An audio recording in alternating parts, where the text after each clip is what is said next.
अगर आप भी SSC CGL मेंस की तैयारी करना चाहते हैं तो अभी ज्वाइन करें राकेश यादव सर के फ्री मेंस के बैच को, जिसकी क्लासेस 15 सितंबर से maths by Rakesh Yadav sir YouTube channel पर शुरू हो चुकी है, जिसमें मैथ्स राकेश यादव सर पढ़ाएंगे और रीजनिंग अरुण सर और English by Gopal Verma sir और GS यश रावत सर। और इसके साथ राकेश सर ने CGL मेंस के लिए एक मैथ्स की बुक भी लॉन्च की है, जिसकी फ्री PDF आपको Rakesh Yadav sir WhatsApp channel पर मिल जाएगी। और सिर्फ यही नहीं, अगर आपको मॉक टेस्ट लगाने हैं तो वो भी कैरियर विल ऐप पर 21 रुपए में 21 मॉक टेस्ट लॉन्च किए हैं। और जो स्टूडेंट इस सीरीज से जुड़कर सिलेक्शन लेता है तो उसे कैरियर विल की तरफ से 21,000 रुपए का इनाम दिया जाएगा। तो अभी जुड़े maths by Rakesh Yadav sir YouTube channel पर और करें अपना सिलेक्शन पक्का। सभी को नमस्कार मेरे प्यारे दोस्तों, आप सभी का स्वागत है मेंस की इस आज की महफिल में। मेरे प्यारे दोस्तों, आप सभी एग्जामिनेशन में जब भी देखते हैं ना तो सारे के सारे क्वेश्चंस एक तरफ और प्रेपोजिशन का एक डरावना क्वेश्चन एक तरफ।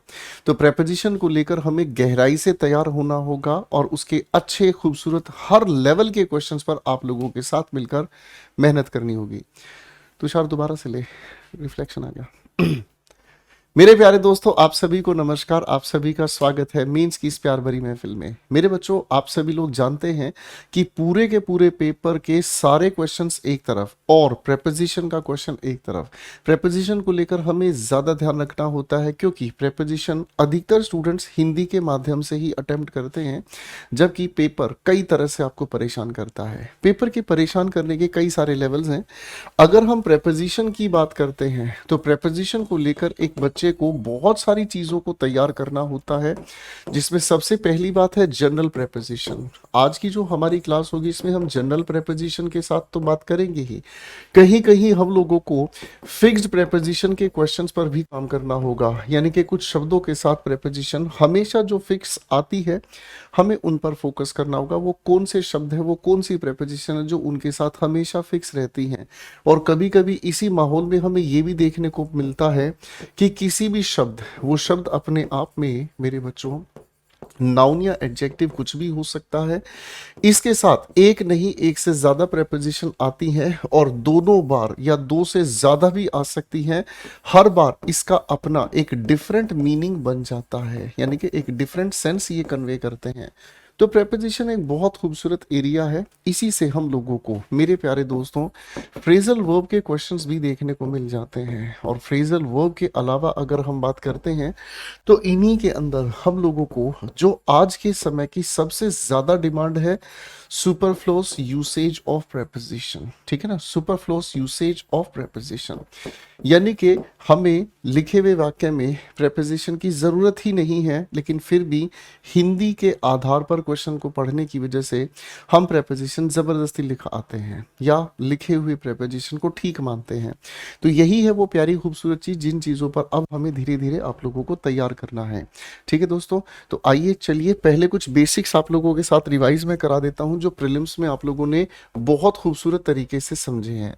सबसे पहली बात तो मेरे बच्चों, जब भी हम किसी भी सेंटेंस के अंदर प्रेपोजिशन का यूज करते हैं, चाहे वो वाक्य की शुरुआत में हो, चाहे वाक्य के अंत में हो, चाहे वाक्य के बीच में हो, कहीं पर भी हो, इससे फर्क नहीं पड़ता, पर प्रेपोजिशन का अपना ही एक ऑब्जेक्ट आता है। इसीलिए प्रेपोजिशन के बाद हमेशा ऑब्जेक्टिव केस का हम यूज करते हैं। दूसरी बात, जब भी हम किसी लिखे वाक्य में प्रेपोजिशन की बात करते हैं तो दोस्तों प्रेपोजिशन नाउन या प्रोनाउन से पहले ही हमेशा यूज होते हैं। इसके अलावा हम किसी अन्य शब्द का प्रयोग करते हैं तो हम उसको भी नाउन के इक्विवेलेंट ही रखकर चलते हैं। ठीक है बच्चों, फिर आगे हमें एक बात आती है समझ कि प्रेपोजिशन के ठीक बाद जब नाउन या प्रोनाउन हम यूज करते हैं, कभी कभी हमें वर्ब की फर्स्ट फॉर्म देखने को मिलती है, तो मेरे बच्चों हम इसके साथ ING जोड़कर इसे जेरेंड में कन्वर्ट कर देते हैं। ठीक है जी, तो ये अपने आप में बनता अपने आप में एक प्यारा नाउन ही है। ठीक है बच्चों, करेक्ट होगी बात, हाँ है ना। अब मेरे बच्चों अगर हम थोड़ी बात आगे लेकर चलने की कोशिश करते हैं तो प्रेपोजिशन के ठीक साथ हम लोगों को V1 के साथ ING जुड़ा हुआ देखने को मिलता है, लेकिन एग्जैक्टली वो किसी न किसी नाउन के लिए ही यूज होता है। तो प्रेपोजिशन के बाद आया हुआ ये नाउन से पहले एडजेक्टिव और इसी नाउन के लिए इस प्रेपोजिशन का हम यूज करते हैं। ठीक है बच्चों, इससे अगले एक पॉइंट को हमें ध्यान रखना है, ये वो बेसिक्स हैं जो सिलेक्शन बैचेस में मैं आप लोगों को डिटेल में पढ़ाता हूँ। क्योंकि मेंस की आप तैयारी कर रहे हैं तो ज़रूरत से ज़्यादा डिटेल में जाने से कोई फ़ायदा मिलेगा नहीं, हमें उतना समझना है, रिवाइज करना है जितने से हम अपने क्वेश्चंस बनाने के लिए एकदम से रेडी हो जाएं। एक अगली पॉइंट आप लोगों ने बहुत अच्छे से पढ़ी है कि जितनी भी हमारी ट्रांजिटिव वर्ब्स हैं, अगर ट्रांजिटिव वर्ब्स का अपना ही ऑब्जेक्ट लिखा मिलता है, यानी कि नाउन या प्रोनाउन, ठीक है बच्चों, अगर ट्रांजिटिव वर्ब्स का अपना नाउन या प्रोनाउन लिखा मिलता है तो हमें इनके बीच किसी भी प्रेपोजिशन की ज़रूरत नहीं है। प्रेपोजिशन, नो प्रेपोजिशन, किसी भी प्रेपोजिशन की ज़रूरत हमें इनके साथ नहीं है। अच्छा बच्चों, सारी बातें एक तरफ, लेकिन मैं इस शब्द को पढ़ना आपको सिखा देता हूँ। सबसे पहली बात तो अंग्रेजी भाषा में जब इसका उच्चारण, वाउल का उच्चारण किया जाता है तो इसकी ध्वनि आती है आ, ठीक है जी। तो इसको जब आप उच्चारण में लाते हैं तो इसकी ध्वनि आती है आ, ठीक है, और इसी वजह से इसका उच्चारण बनता है प्रेपोजिशन, ठीक है। बहुत सारे लोग अपनी इंडियनिज्म के अनुसार इसको ओ की साउंड भी बोलते हैं, तो प्रीपोजिशन आप जैसे चाहे वैसे बोल सकते हैं, लेकिन सही तरह से इसका उच्चारण बनता है प्रेपोजिशन, करेक्ट है। आप चाहें इसे प्रीपोजिशन भी बोल सकते हैं, इससे कोई फर्क नहीं पड़ता, ठीक है। प्रोनाउंसिएशन पर भारत में कहीं किसी से झगड़ना नहीं है, जिसको जैसा मन करे वो वैसा बोल सकता है, ठीक है जी। वही पानी दिल्ली में पानी है और वही पानी हरियाणा में जाओगे तो वो पानी पानी नहीं, वो पानी हो जाता है, ठीक है ना। तो इससे कोई फर्क नहीं पड़ता भाई साहब, आपका आइडिया कन्वे होना चाहिए। चलिए बच्चों, तो आगे कहानी को समझते हैं। अगर हमारे सामने किसी भी इंट्रांजिटिव वर्ब का जिक्र देखने को मिल जाए तो आप सभी इस बात को जरा गौर फरमाइएगा। इंट्रांजिटिव वर्ब के बाद हम अगर किसी नाउन या प्रोनाउन का यूज करते हैं तो मेरे बच्चों हम इससे पहले प्रेपोजिशन कंपलसरी यूज करते हैं। अब प्रेपोजिशन जब भी हम किसी नाउन या प्रोनाउन के साथ यूज करते हैं, जब भी हम कोई प्रेपोजिशन मेरे बच्चों किसी नाउन या प्रोनाउन से पहले जब यूज करते हैं तो आपको ये छोटी सी प्यारी सी नन्ही सी बात याद रखनी होगी बच्चों। ये बात आपको बहुत अच्छे से याद रखनी होगी बच्चों कि ये जो लिखा हुआ हमारे सामने फ्रेज है, ये जब किसी नाउन या प्रोनाउन को क्वालिफाई करता है, इसी की वजह से ये जो पूरा फ्रेज है वो एडजेक्टिव फ्रेज का काम करता है, ठीक है बच्चे। और जब हम इसी लिखे हुए, जब हम इसी प्रेपोजिशन के साथ नाउन वाले फ्रेज की बात कर रहे हैं और ये क्वालिफाई करता है किसी भी वर्ब को या फिर किसी भी वर्ब को या फिर किसी भी एडजेक्टिव को, तो बाबू इसी की वजह से ये पूरा का पूरा फ्रेज अपने आप में एडवर्ब फ्रेज के नाम से काम करता है, ठीक है जी, है ना। अब यहाँ इस बात को समझने के लिए मुझे दो बातें आपको जरूर बतानी होगी।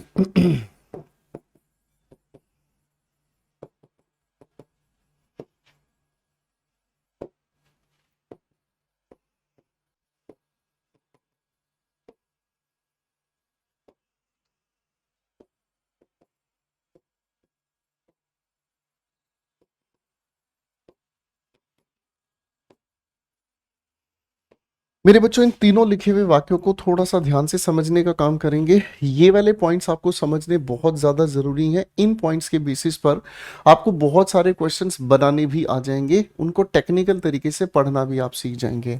तो बाबू, पहले सवाल में अगर हम ही की बात करें तो सब्जेक्ट है सभी जगह, कोई भी दिक्कत नहीं। केम अपने आप में एक इनट्रांजिटिव वर्ब है।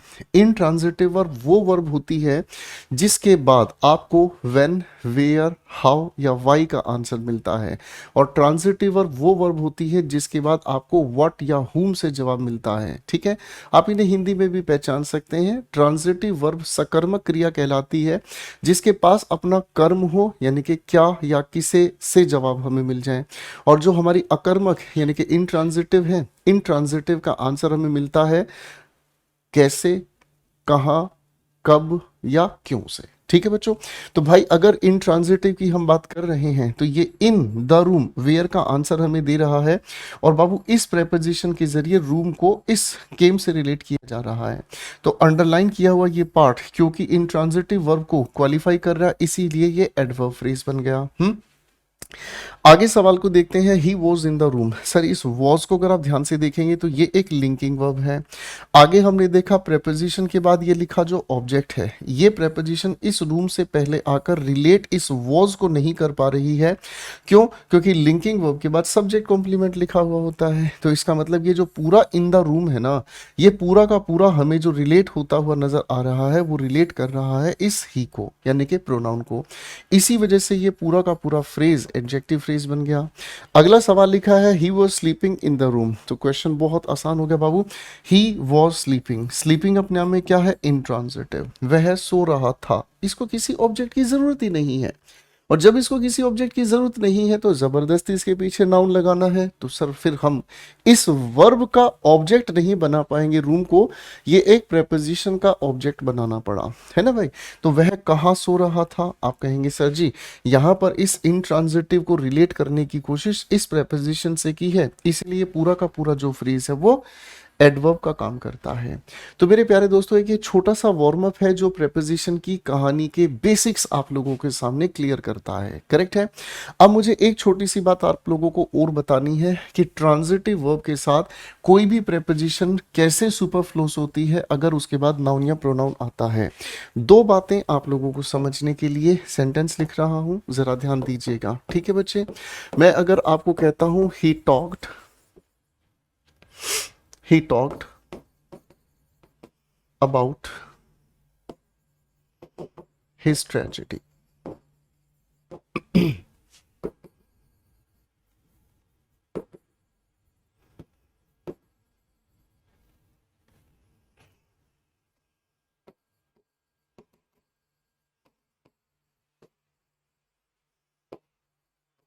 चलो रिजल्ट की जगह मैं लिखने की कोशिश करता हूं यहां पर द आंसर की। अब इन दोनों लिखे हुए सेंटेंसेस को अगर हम ध्यान से देखते हैं तो इन दोनों सेंटेंसेस में बेहद खूबसूरत बात हमारी समझ में आती है। क्या बात समझ आती है बेटा? पहले लिखे हुए सवाल में he talked about his tragedy, ठीक है ना जी। ही टॉक्ड अपने आप में क्या है? आप कहेंगे सर इंट्रांजिटिव वर्ब है, ठीक है जी। तो इस लिखे हुए नाउन के साथ ये प्रेपोजिशन बिल्कुल वैलिड हो गई, बोलो हाँ। जब हमने इन दोनों को आपस में मिलाया तो टॉक्ड और अबाउट आपस में मिलकर क्या मीनिंग कन्वे करते हैं? मीनिंग कन्वे करते हैं डिस्कस्ड का। तो आप कहोगे सर जब इसके अर्थ में ही अबाउट छिपा हुआ है तो हमें ये समझ में आया कि डिस्कस्ड अपने आप में एक ट्रांजिटिव वर्ब होने की वजह से अपने पास डायरेक्ट ऑब्जेक्ट लेकर आएगा, करेक्ट है ना। तो इसीलिए आप लोगों ने ये चीज बहुत अच्छे से याद की हुई है बच्चों कि डिस्कस के साथ हमें किसी प्रेपोजिशन की जरूरत नहीं है, ठीक है, हाँ है ना। अब अगर इसी सवाल में मैं आप लोगों को कह दूं ही डिस्कस्ड, आगे लिखा है हिज ट्रेजेडी, और फिर मैं अगर आपके सामने लिख देता हूं, ठीक है ना जी, हिज ब्रदर, तो आप क्या करेंगे? तो आप यहां पर सोचने पर मजबूर हो जाएंगे कि सर जी ये बात तो समझ आया, ये अपना एक प्यारा सा सब्जेक्ट हुआ है ना। डिस्कस्ड अपने आप में सर अभी आपने बताया एक ट्रांजिटिव वर्ब है, जिसकी वजह से ये लिखा हुआ ट्रांजिटिव वर्ब का अपना एक ऑब्जेक्ट है। मैं इसे कह देता हूं ये हो गया हमारे सामने एक डायरेक्ट ऑब्जेक्ट, बोलो हाँ, ठीक है बच्चे। अब हमारे सामने लिखा हुआ है क्या चीज? His brother. अब आप कहोगे सर यहाँ जो ये हिज ब्रदर है ना तो ये इसका अपना ऑब्जेक्ट है, अरे हाँ है ना, ठीक है जी, और ना ही इस ट्रेजेडी से इसका कोई लेना देना। मेरी बात समझ रहे? क्योंकि ये भी नाउन है, नाउन के एडजेसेंट को नाउन नहीं लिखेंगे, तो यानी कि लिखा तो ऑब्जेक्ट परिवार के पास ही है। तो बाबू इसको ऑब्जेक्ट बनाने के लिए हम लोगों को यहाँ पर एक छोटी सी प्यारी सी प्रेपोजिशन लिखकर ही इस लिखे हुए नाउन से इसको हम रिलेट कर पाएंगे, है ना। तो भाई अब यहाँ पर एक प्रेपोजिशन हमने क्या लिख दी? अबाउट हिज ब्रदर, अरे हाँ है ना। यहाँ हो सकता है आप यहाँ पर लिखने का काम करेंगे एक ऐसी प्रेपोजिशन जो कंजंक्शन परिवार से निकल कर आई है, बिकॉज ऑफ, और बिकॉज ऑफ का मीनिंग बताने के लिए हम प्रेपोजिशन फॉर का भी यूज कर सकते हैं, बोलो हाँ, ठीक है ना। अगर मान लो मेरे बच्चों में यहाँ पर इन स्पाइट ऑफ या इंस्टेड ऑफ लगा देता हूं तो ये भी अपनी जगह ठीक है कि उसने डिस्कस की अपनी ट्रेजेडी उसके भाई की बजाय। डिस्कस करनी थी भाई को, लेकिन उसकी बजाय डिस्कस कौन कर गया? वो कर गया, अरे हाँ है ना। ऐसा भी हो सकता है कि भाई साहब उसने डिस्कस किया है, किसके साथ बैठकर डिस्कस किया है? भाई के साथ डिस्कस किया है, हाँ है ना। सर विद में अगर थोड़ा सा मैं आउट कर दूं तो आप कहोगे सर विदाउट भी चल जाएगा, विदाउट चल गया तो सर जी एक्सेप्ट भी चला दिया, अरे हाँ ना। अगर सिमिलर टू का मीनिंग कन्वे करना है तो मेरे बच्चों ने यहाँ पर लाइक भी लगा दिया, अरे हाँ ना। मेरी बात समझ में आ रहा है? अगर आप किसी के बारे में कुछ बात कहने की कोशिश कर रहे हैं तो रिगार्डिंग, अरे हाँ ना। मेरी बात समझ रहे हैं? अब ये रिगार्डिंग भी अपने आप में प्रेपोजिशन ही होती है भाई, है ना। इसे हम वर्बल प्रेपोजिशन कहते हैं। कुछ ऐसी हमारी वर्ब है जिनके साथ आईएनजी आप जोड़ोगे तो वो प्रेपोजिशन बन जाती है। आप कहोगे सर जी आप कहना क्या चाह रहे हो दया, कुछ तो गड़बड़ है। तो दया ये समझाना चाह रहा है मेरे भाई, दया आपको ये समझाना चाह रहा है भाई कि आप अगर थोड़ा सा गौर फरमाएंगे ना मेरे बंदर, तो आपको ये समझ आएगी कि प्रेपोजिशन परिवार में कई बार ऐसा भी हमें देखने को मिलता है कि किसी भी वाक्य में एक नहीं एक से ज्यादा प्रेपोजिशन यूज होती हैं, और जैसे जैसे प्रेपोजिशन का आप यूज करोगे वैसे वैसे इनका अपना एक अलग ही अर्थ बनता चला जाता है। क्या आप मेरी बात को ठीक से समझ पा रहे हैं? ठीक है बच्चों, तो यही मैं आपको समझाना चाह रहा हूं कि कभी कभी किसी एक वाक्य में एक नहीं एक से ज्यादा प्रेपोजिशंस आ सकती हैं और उसका अर्थ बदल सकता है ना। He came with me, he came without me, he came after me, he came before me. समझ रहे हैं? हर बार अर्थ बदल जाता है। You got my point? तो मेरे प्यारे दोस्तों, प्रेपोजिशन अपने आप में सच में बहुत इंपॉर्टेंट, बहुत बेहतरीन टॉपिक है। इस पर हमें बहुत प्यार से अच्छे तरीके से मेहनत करनी है। तो चलिए कहानी को शुरू करते हैं। आइए मेरे दोस्तों, चलिए दोस्तों पहले सवाल की ओर बढ़ते हैं। सवाल लिखा है the current state of the literature on the efficacy under cognitive behaviour therapy for individuals with generalized anxiety disorder suggests that it is a promising treatment option। ठीक है बच्चों, तो बच्चों सवाल हमारे सामने कहता है द करंट स्टेट ऑफ। जब हम किसी भी लिखे हुए वाक्य में ऑफ का प्रयोग होते हुए देखते हैं तो ऑफ कभी कभी हमें रिलेशन बताने का काम करता है, कभी कभी ये हमें पोजेशन बताने का काम करता है, कभी कभी ये हमें पार्टिटिव यूज बताता है यानी कि किसी के हिस्से को मेंशन करने में काम करता है। कभी कभी ये पार्टिटिव यूज की ही अगर हम बात करते हैं तो पार्टिटिव यूज हम लोग कभी कभी टाइम के साथ या डेट के साथ या फिर मंथ के साथ भी यूज करते हैं। करेक्ट है? जैसे आपने कहा 23 नवंबर, तो आप इसको और एलेबोरेट करना चाहें तो कह सकते हैं 23 ऑफ नवंबर। ठीक है जी। आपने घड़ी में समय देखा बजा 4 o'clock, तो बाबू इस 4 o'clock की अगर हम बात करते हैं तो 4 का मतलब होता है बेटा ऑफ। करेक्ट है? बात समझ रहे हैं? ओके जी, तो ये हमें ऑफ का ध्यान रखना है। The current state of literature, sir literature का पार्ट हमें बताया है या हमें रिलेशन बताया है कि सर हम लिटरेचर की अवस्था बताने का बात कर रहे हैं। आगे क्या लिखा है? ऑन। ऑन हम जब यूज करते हैं किसी भी प्रेपोजिशन के रूप में तो ऑन हमें एक तो बताने का काम करता है कंटैक्ट ऑफ सरफेस। ठीक है? कंटैक्ट ऑफ सरफेस का मतलब क्या हुआ? जब किन्हीं दो चीजों के सरफेस आपस में टच करें। आई am writing on this board, तो इस ऑन का मतलब मेरे पेन का और इसका सरफेस आपस में टच कर रहा है। ठीक है ना जी? You got my point? है ना। There is an AC on the wall, दोनों का कंटैक्ट ऑफ सरफेस टच कर रहा है। इसी ऑन की अगर हम बात करते हैं तो ये हमें एग्जैक्ट डे बताने की कोशिश करता है, डेट बताने की कोशिश करता है। ठीक है? मैं स्मार्ट रिवीजन करवा रहा हूं बेटा, डिटेल आपके सिलेक्शन बैच में ही ज्यादा बेहतर तरीके से समझाई जा सकती है, या स्मार्ट रिवीजन में करा रहा हूं। इस ऑन का एक और खूबसूरत जिक्र होता है जब हम किसी चीज का टॉपिक बताना चाहते हैं। ठीक है ना?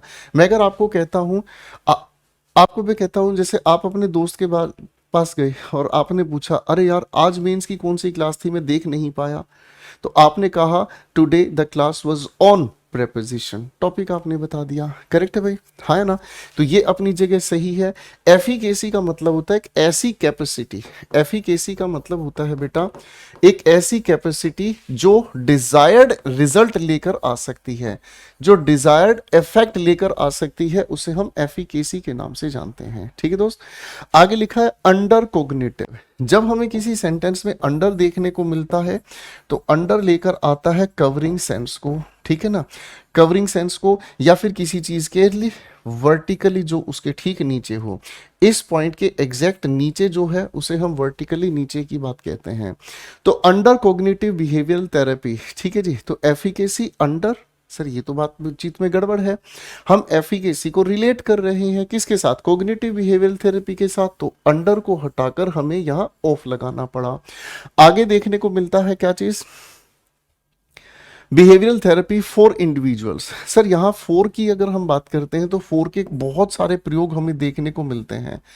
फोर प्रेपोजिशन के बहुत सारे प्रयोग हमें देखने को मिलते हैं। ये रीजन बताने में मदद करता है। सब्स्टिट्यूशन ऑफ, बिकॉज ऑफ, ये सब्स्टिट्यूशन बताने का काम करता है। सब्स्टिट्यूशन का इंस्टेड ऑफ, ठीक है, इंस्टेड ऑफ। सर ये जब हम फोर का यूज करते हैं तो फोर का हम ये देखने की कोशिश करते हैं कि बेनिफिट किसको मिल रहा है, ठीक है, इसका बेनिफिट किसको मिल रहा है, ठीक है ना जी। ये बताने का काम करता है हमें सुटेबिलिटी, ये बताने का काम करता है सुटेबिलिटी। जैसे आप कहते हैं these shoes are for running, यानी कि सुटेबल किस चीज के लिए है, रनिंग के लिए। बाबू यही जो फोर है एक्सचेंज के लिए भी यूज होता है, ठीक है ना। दुकानदार भाई आपको कहता है you can have this mobile phone for ₹20,000, यानी कि 20,000 आप देंगे, इसके एक्सचेंज में हम आपको फोन देंगे, ठीक है ना। फोर का मतलब कुछ देने और लेने के एक्सचेंज को बताता है। सर जी फोर अपने आप में ड्यूरेशन को भी बताता है, हालांकि ड्यूरेशन भी दो तरह के होते हैं, उस डेप्थ में हम सिर्फ सिलेक्शन बैच में ही जाएंगे बेटा, ठीक है भाई, हाँ है ना। आगे हम फोर की बात कर रहे हैं तो फोर रेसिपिएंट के लिए भी यूज होता है, यानी कि किसी चीज को प्राप्त करने वाला कौन है, ठीक है ना। जैसे आप कोई भी लेटर किसी को या कोई गिफ्ट किसी को भेजते हैं, ऊपर फोर लिख देते हैं, नीचे नाम लिख दिया, ठीक है बेटा, करेक्ट हो गया।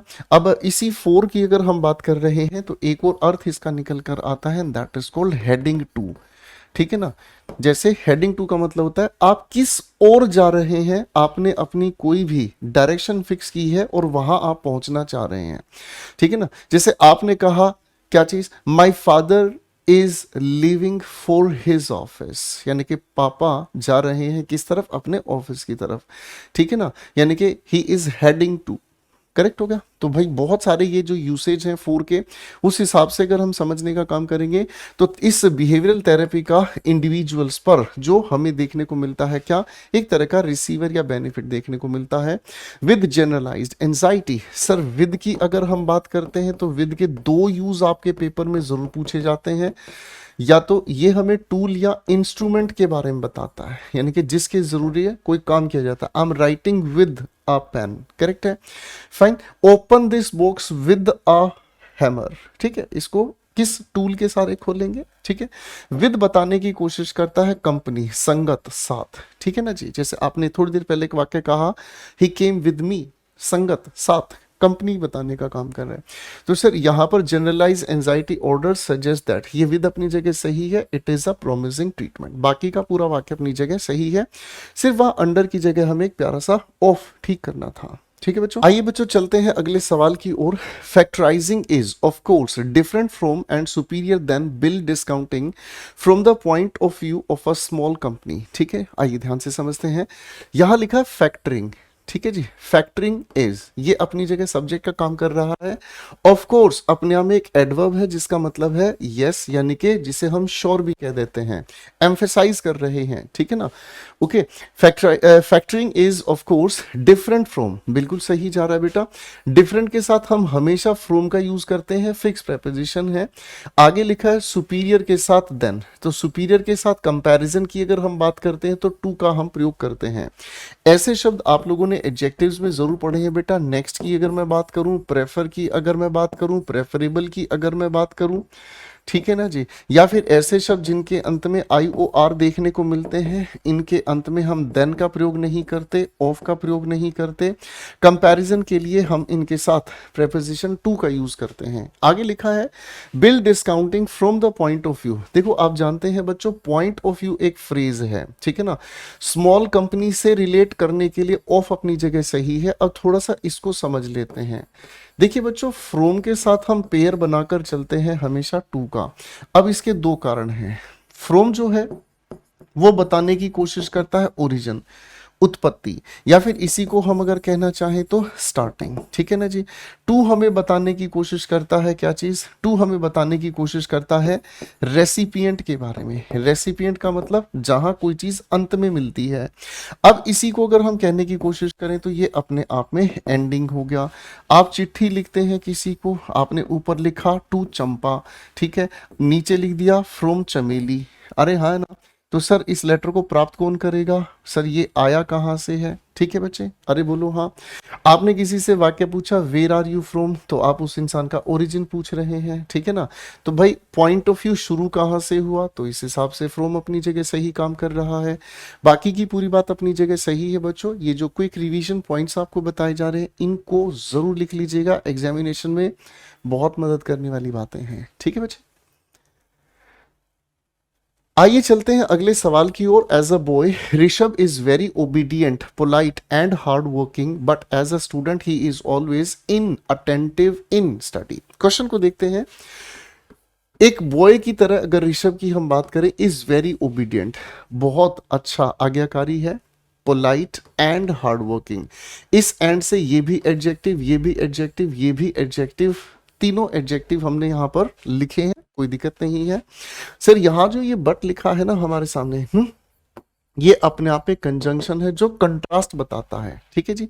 As a student he is always, लेकिन अगर एक स्टूडेंट की तरह हम बात करें, he is always in attentive in study, ये है अपने आप में एक बहुत ही खूबसूरत सी गड़बड़। अब इस गड़बड़ को हम कैसे ठीक करेंगे। पहली बात तो ये, इन अटेंटिव से पहले इन लगाने की कोई भी आवश्यकता नहीं थी, ये बेवजह लिखा हुआ है, अरे हाँ है ना, ठीक है ना। लेकिन अगर हम किसी शब्द से पहले इन को जोड़ देते हैं, अगर हम किसी शब्द से पहले प्रीफिक्स ही इनको कर देते हैं, तो ये इस शब्द को या तो इनसाइड का मीनिंग दे देता है या फिर ये मीनिंग बना देता है इसका नेगेटिव। तो अटेंटिव जो नहीं रहा उसे आपने इनअटेंटिव कह दिया, और बेटा अटेंटिव या इनअटेंटिव के साथ फिक्स प्रेपोजिशन हमेशा आती है, क्या चीज, टू।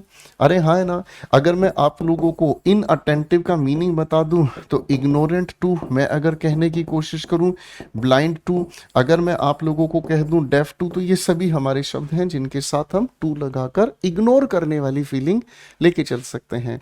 और लड़के लोग इग्नोर करने वाली फीलिंग से बहुत ज्यादा पीड़ित होते हैं, ये सब कोई जानते हैं, ठीक है। चलिए बच्चों आइए बढ़ते हैं अगले क्वेश्चन की ओर। My father has the reputation for being the sort of manager who is at least willing to listen to anyone who wants to raise a point. एक अच्छा सवाल है, ये आप लोगों को अच्छे से तैयार करना चाहिए। क्वेश्चन पर हम अगर ध्यान से फोकस करने की कोशिश करें तो माई फादर सेंटेंस का सब्जेक्ट है बेटा, हैज इसके अकॉर्डिंग अग्री कर रही है, द रेपुटेशन, ठीक है ना जी। अब रेपुटेशन किस चीज की है, तो रेपुटेशन का पोजेशन हमें बताना है, उसका रिलेशन बताना है। तो फोर का तो जस्टिफिकेशन है नहीं, यहां हमें क्या लगाना पड़ेगा, रेपुटेशन ऑफ, किस चीज की रेपुटेशन है वो उसे रिलेट की गई है, ठीक है। अब प्रेपोजिशन के बाद यहां हमारे सामने बीइंग बिल्कुल सही काम कर रहा है, क्विक रिवीजन में आपको बताया। सॉर्ट ऑफ, अब याद रख लीजिएगा बच्चों, मैं काइंड की बात करूं, मैं सॉर्ट की बात करूं, मैं टाइप की बात करूं, ठीक है, इनके साथ हम प्रेपोजिशन ऑफ ही बताते हैं जब हम किसी चीज के प्रकार की बात करते हैं, तो ये सही जा रहा है। मैनेजर, अब दोस्तों इस मैनेजर को रिलेट हु से किया, सिंगुलर होने की वजह से इस सही काम कर रहा है। एटलीस्ट मिनिमल की बात करता है, यानी कि कम से कम चीज की बात कर रहा है, ये अपने आप में फ्रेज है, सही है। विलिंग लिखा है टू लिसन टू, सर यहां पर ये जो टू लिखा है ये इसको बना रहा है इन्फिनेटिव, क्या बना रहा है, इन्फिनेटिव। इस टू की अगर हम बात करते हैं तो लिसन के साथ ये फिक्स प्रेपोजिशन सही काम कर रही है, ठीक है जी। Anyone who wants to raise a point, यहां पर भी टू जुड़कर इन्फिनेटिव बना रहा है, करेक्ट है भाई, हाँ कि ना, बात समझ रहे, ओके। तो यानी कि इस लिखे हुए वाक्य में सिर्फ एक ही जगह पर गलती थी, बाकी सारा प्रोग्राम अपनी जगह ठीक है, ओके बच्चों। आइए दोस्तों क्वेश्चन नंबर 5 की ओर बढ़ते हैं। क्वेश्चन नंबर 5 क्या कहता है, governments should refrain to associate themselves with anything that tends to affect the secular character of our state. प्यारा सवाल है, दिमाग लगाने वाला सवाल है। गवर्नमेंट्स हमारे सेंटेंस का सब्जेक्ट है, ठीक है जी, गवर्नमेंट्स हमारे सेंटेंस का सब्जेक्ट है और ये अपने आप में बिल्कुल वैलिड है। अब मेरे भाई अगले सवाल की अगले हिस्से की बात करते हैं। Should refrain, refrain, prevent, different, ये ऐसे हमारे शब्द हैं जिनके साथ हम प्रेपोजिशन फ्रॉम का यूज करते हैं। फ्रॉम का यूज कर लिया भाई, ठीक है। जैसे ही फ्रॉम का हमने यूज किया तो आपके दिमाग में सर एसोसिएट चलेगा, मैं कहूंगा नहीं बेटा, अगर वर्ब लिखी है तो उसको हम जेरेंड में कन्वर्ट करेंगे, ठीक है ना जी। एसोसिएटिंग, आगे लिखा है क्या चीज, देमसेल्व्स विद, आगे लिखा है एनीथिंग। यहां विद अपनी जगह सही है क्योंकि ये कंपनी की बात कर रहा है, संगत की बात कर रहा है, साथ की बात कर रहा है। एनीथिंग, दैट अपने आप में यहाँ पर कंजंक्शन है, सही काम हो गया है। टेंड्स टू, टेंड्स के साथ हम इन्फिनेटिव लगाते हैं। देखो बच्चों, यहाँ टेंड्स अपने आप में एक फाइनाइट वर्ब है जो कि अपने आप में प्रेजेंट इंडेफिनिट के अनुसार प्रयोग की गई है। ये अपने आप में प्रेजेंट इंडेफिनिट के अकॉर्डिंग प्रयोग की गई है। ठीक है बच्चे, ये अपनी फाइनाइट वर्ब है। आप इसे सामान्य भाषा में मेन वर्ब भी कह सकते हैं। अब दोस्तों, इसी के रीजन को, इसी के पर्पस को आगे बताया है। तो टू के साथ ये V1 अपने आप में इन्फिनिटिव सही है। The secular character of our state, of अपनी जगह रिलेट करने के लिए यूज हुआ है। बाकी का पूरा वाक्य बिल्कुल सही है दोस्तों। ठीक है बच्चों, आइए बच्चों क्वेश्चन नंबर 6 की बात करते हैं। लिखा है इन द मीटिंग, मीटिंग के दौरान की ये बात कही गई है। यहाँ इस इन का मतलब that particular period. Mister Mehta's suggestions with regard for certain administrative reforms, आगे लिखा है were held by all the members. देखिए बच्चों, यहाँ पर इस वर हेल्ड ने हमें बताया कि ये लिखा हुआ वाक्य पैसिव वॉइस में है। बाई के साथ हम लोगों ने इसके लिए बना दिया है किस चीज को, एजेंट को, यानी कि पैसिव के लिए बाई प्रेपोजिशन का हम यूज करते हैं। ऑल द मेंबर्स, ये भी सही जा रहा है। अब अगर हम ध्यान से देखेंगे, सर्टेन एडमिनिस्ट्रेटिव रिफॉर्म्स, कोई दिक्कत नहीं है। अब यहाँ लिखा है with regard for, with regard के साथ फॉर नहीं टू का यूज किया जाता है, जिसका अर्थ निकल कर आता है अबाउट, यानी कि किसी चीज के बारे में। तो ये फिक्स प्रेपोजिशन की ही एक परेशानी थी। यहाँ इन अपनी जगह सही है, जो एक सर्टेन ड्यूरेशन की बात कर रहा है। ठीक है बच्चों, आइए अगले क्वेश्चन की ओर चलते हैं। द कॉन्स्टिट्यूशन ऑफ इंडिया, ये अपनी जगह बिल्कुल सही है। सर रिलेटिव दिखाया है इसका अर्थ। Comprises of 3 wings, the legislature, the judiciary and the executive, ये भी अपनी जगह सही है। एंड से हमने तीनों के तीनों विंग्स को बताया हुआ है। ठीक है ना जी, विंग्स का मतलब जो अलग अलग डिपार्टमेंट्स हैं। एंड ईच इज, ईच अपने आप में बिल्कुल सही जा रहा है, सिंगुलर है, प्रोनाउन इसके साथ सही है। इंडिपेंडेंट इन इट्स, तो सर यहाँ इस ईच की वजह से ही ये इट्स यूज हुआ है। अब सिर्फ गड़बड़ यहाँ है जो हमें ध्यान से देखनी है।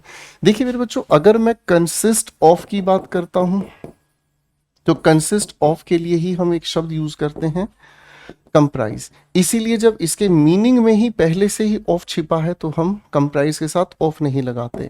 ठीक इसी जैसा एक और प्यारा शब्द है हमारे सामने, जिसे हम इंस्पाइट ऑफ कहते हैं। तो इंस्पाइट ऑफ का अर्थ होता है डिस्पाइट। तो आप कहेंगे सर जी, जब इसके अर्थ में ऑफ छिपा है तो इसके साथ ऑफ लगाएंगे? मैं कहूंगा बिल्कुल भी नहीं। करेक्ट है बच्चे? तो ये अपने आप में ध्यान रखना है बेटा, ये तो वर्ब है और ये अपने आप में ही एक प्रेपोजिशन है। करेक्ट है बेटा? आइए बच्चों अगले सवाल की तरफ बढ़ते हैं। We may have to await for a new political order to restructure our economy by adopting a model of development closer to our needs. सवाल को ध्यान से समझते हैं। वी सब्जेक्ट है, मे एक मॉडल एक्सिलरी है, ये बेस फॉर्म ऑफ वर्ब है। ठीक है ना जी? We may have to wait. ठीक है जी? अब अगर हम ध्यान से समझते हैं भाई, तो ये इन्फिनिटिव सही काम कर रहा है। आप सभी बच्चों को ये बहुत अच्छे से पता है कि वेट और फोर को अगर हम साथ लिखते हैं तो अवेट बनता है, इसीलिए इसके साथ फोर लिखना सुपरफ्लूअस हुआ। तो ये तो पहला हमारे सामने सवाल हो गया। अ न्यू पॉलिटिकल ऑर्डर, एक नया पॉलिटिकल सिस्टम, यहां ये इन्फिनिटिव है। टू रीस्ट्रक्चर, दोबारा से उसके रूप देना, ढांचा देना। और इकोनॉमी, क्योंकि ये ट्रांजिटिव वर्ब है तो ट्रांजिटिव वर्ब के बाद आपका ऑब्जेक्ट डायरेक्ट है क्या है? ठीक है ना जी? बाई का हमने यहाँ पर यूज किया है किस चीज के लिए? हमने यूज किया है जब हम कोई जरिया बताने का काम करते हैं, यानी कि किस जरिए कोई काम हो रहा है, बाई। और बाबू प्रेपोजिशन के साथ यहाँ आईएनजी फॉर्म ऑफ बिल्कुल सही है। अ मॉडल ऑफ डेवलपमेंट, तो मॉडल के साथ ऑफ लगाना अपने आप में पॉजेसिव केस बता रहा है। क्लोजर टू, क्लोजर टू का मतलब यहाँ पर हमें समझ आ रहा है सिमिलर टू। ठीक है बच्चे? तो ये भी अपनी जगह सही है, यानी कि बाकी का जो पूरा क्वेश्चन है बिल्कुल वैलिड है। ठीक है, कोई दिक्कत नहीं, बस इतनी सी ही बात थी। तो बच्चों यही वेट फॉर का जो क्वेश्चन है हम लोगों ने जो स्किप किया था इंट्रोडक्शन के टाइम, आप उसको भी इसी तरह से ठीक कर सकते हैं। ठीक है बच्चों? चलिए बच्चों अगले क्वेश्चन की ओर बढ़ते हैं। सवाल है hardly had we settled down. देखो बच्चों, ये जो सवाल लिखा हुआ है हमारे सामने, ये इन्वर्जन परिवार से है। Hardly had we settle down, ये इन्वर्जन परिवार से है, पार्शियल इन्वर्जन हमारे सामने है, लिखा हुआ है सेटल डाउन, कोई दिक्कत नहीं, फॉर द नाइट्स रेस्ट, ठीक है, पर्पस क्या है रुकने का, नाइट का हमें रेस्ट करना है। When we were startled, sir when का मतलब यहाँ पर कंजंक्शन हुआ है, लिखा है बच्चे हमारे सामने क्या लिखा हुआ है, वी वर स्टार्टल्ड, सर ये हमारे सामने पैसिव है, और अगर इस स्टार्टल्ड के बाद, अगर इस स्टार्टल्ड के बाद, या फिर मैं कहूँ सरप्राइज्ड के बाद, या फिर अगर मैं कहूँ एस्टोनिश्ड के बाद, अगर इन शब्दों को आप ध्यान से देखेंगे, स्टार्टल्ड है, एस्टोनिश्ड है, अमेज्ड है, इन शब्दों की बात अगर हम करते हैं, ठीक है ना, तो इन शब्दों के बाद अगर पर्सन की जगह किसी अन्य चीज का नाम लिखा है तो हम प्रेपोजिशन एट को प्रेफर करते हैं, इसलिए इस बाई को हटाकर हमें एट लगाना पड़ेगा। लाउड नॉइज बीइंग मेड, अब यहाँ पर ये जो बीइंग है ना और इसके साथ थर्ड फॉर्म, ये भी आपके प्रेजेंट पार्टिसिपल का पैसिव वॉइस ही है, आउटसाइड, ठीक है ना जी, ये लिखा है मेड आउटसाइड, ये आउटसाइड भी अपने आप में यहाँ पर कुछ और नहीं है, प्रेपोजिशन है, ठीक है। द हाउस करेक्ट हो गया बच्चों। आइए बच्चों क्वेश्चन 10 की बात करते हैं। We think of the past history, बच्चों जब थिंक के साथ ऑफ की अगर हम बात करते हैं तो इसका मतलब होता है टू हैव ओपिनियन, ठीक है ना, to have opinion about something, ठीक है। We think of the past history यानी कि वो इतिहास जो बीत चुका है, ऑफ द वर्ल्ड पूरी दुनिया का, ये ऑफ अपने आप में पॉजेसिव सही काम कर रहा है, the world as fixed but of, अब यहाँ बट और ऑफ दोनों अलग अलग हैं, ये बट अपने आप में कंजंक्शन है भाई, ठीक है ना जी, यहाँ ऑफ के साथ ये लिखा है किस चीज के बारे में कहा गया है, ऑफ द फ्यूचर, ठीक है ना, as undecided and open to a wealth of possibilities. ध्यान से समझने की कोशिश करेंगे इस ओ डबल एफ को, इसके दो अर्थ निकल कर आते हैं। पहला इसका अर्थ निकल कर आता है, ये सेपरेशन हमें बताता है अचानक से दो चीजें अलग हो जाएं, ठीक है ना जी, कोई इंसान छत पर बैठा हुआ था इस तरीके से यहाँ पर, ठीक है ना जी, भाई अचानक से क्या हुआ, ध्यान उसका बहका नीचे जाके गिरा, ये हो गया सेपरेशन। ठीक इसी तरीके से अगर हम इसे बताने की कोशिश करें तो ये कभी कभी अर्थ हमें बताने का काम करता है, किसी चीज को डिसकंटिन्यू करना, ऐसे मामले में ये एडजेक्टिव भी बन जाता है। मैं अगर आपके सामने कहूं द फैन इज ऑफ, अगर मैं कहता हूं द फैन इज ऑफ तो यहाँ ओ डबल एफ जो है इसके लिए एडजेक्टिव का काम कर रहा है, ठीक है ना। अब यहाँ लिखा हुआ है क्या चीज, open to a, open to अपनी जगह बिल्कुल सही है, ठीक है ना जी, किस चीज के लिए, wealth o double f, possibilities, sir possibilities से सेपरेशन नहीं, डिसकंटिन्यूटी नहीं बताई गई है, तो यहाँ पर तो पॉजेसिव केस बताने के लिए हम लोगों को वेल्थ के साथ ओ एफ का यूज करना पड़ेगा, ठीक है बच्चों। अच्छा प्रोनाउंसिएशन की बात अगर आती है तो इन दोनों शब्दों के उच्चारण पर भी आपको सीखना चाहिए।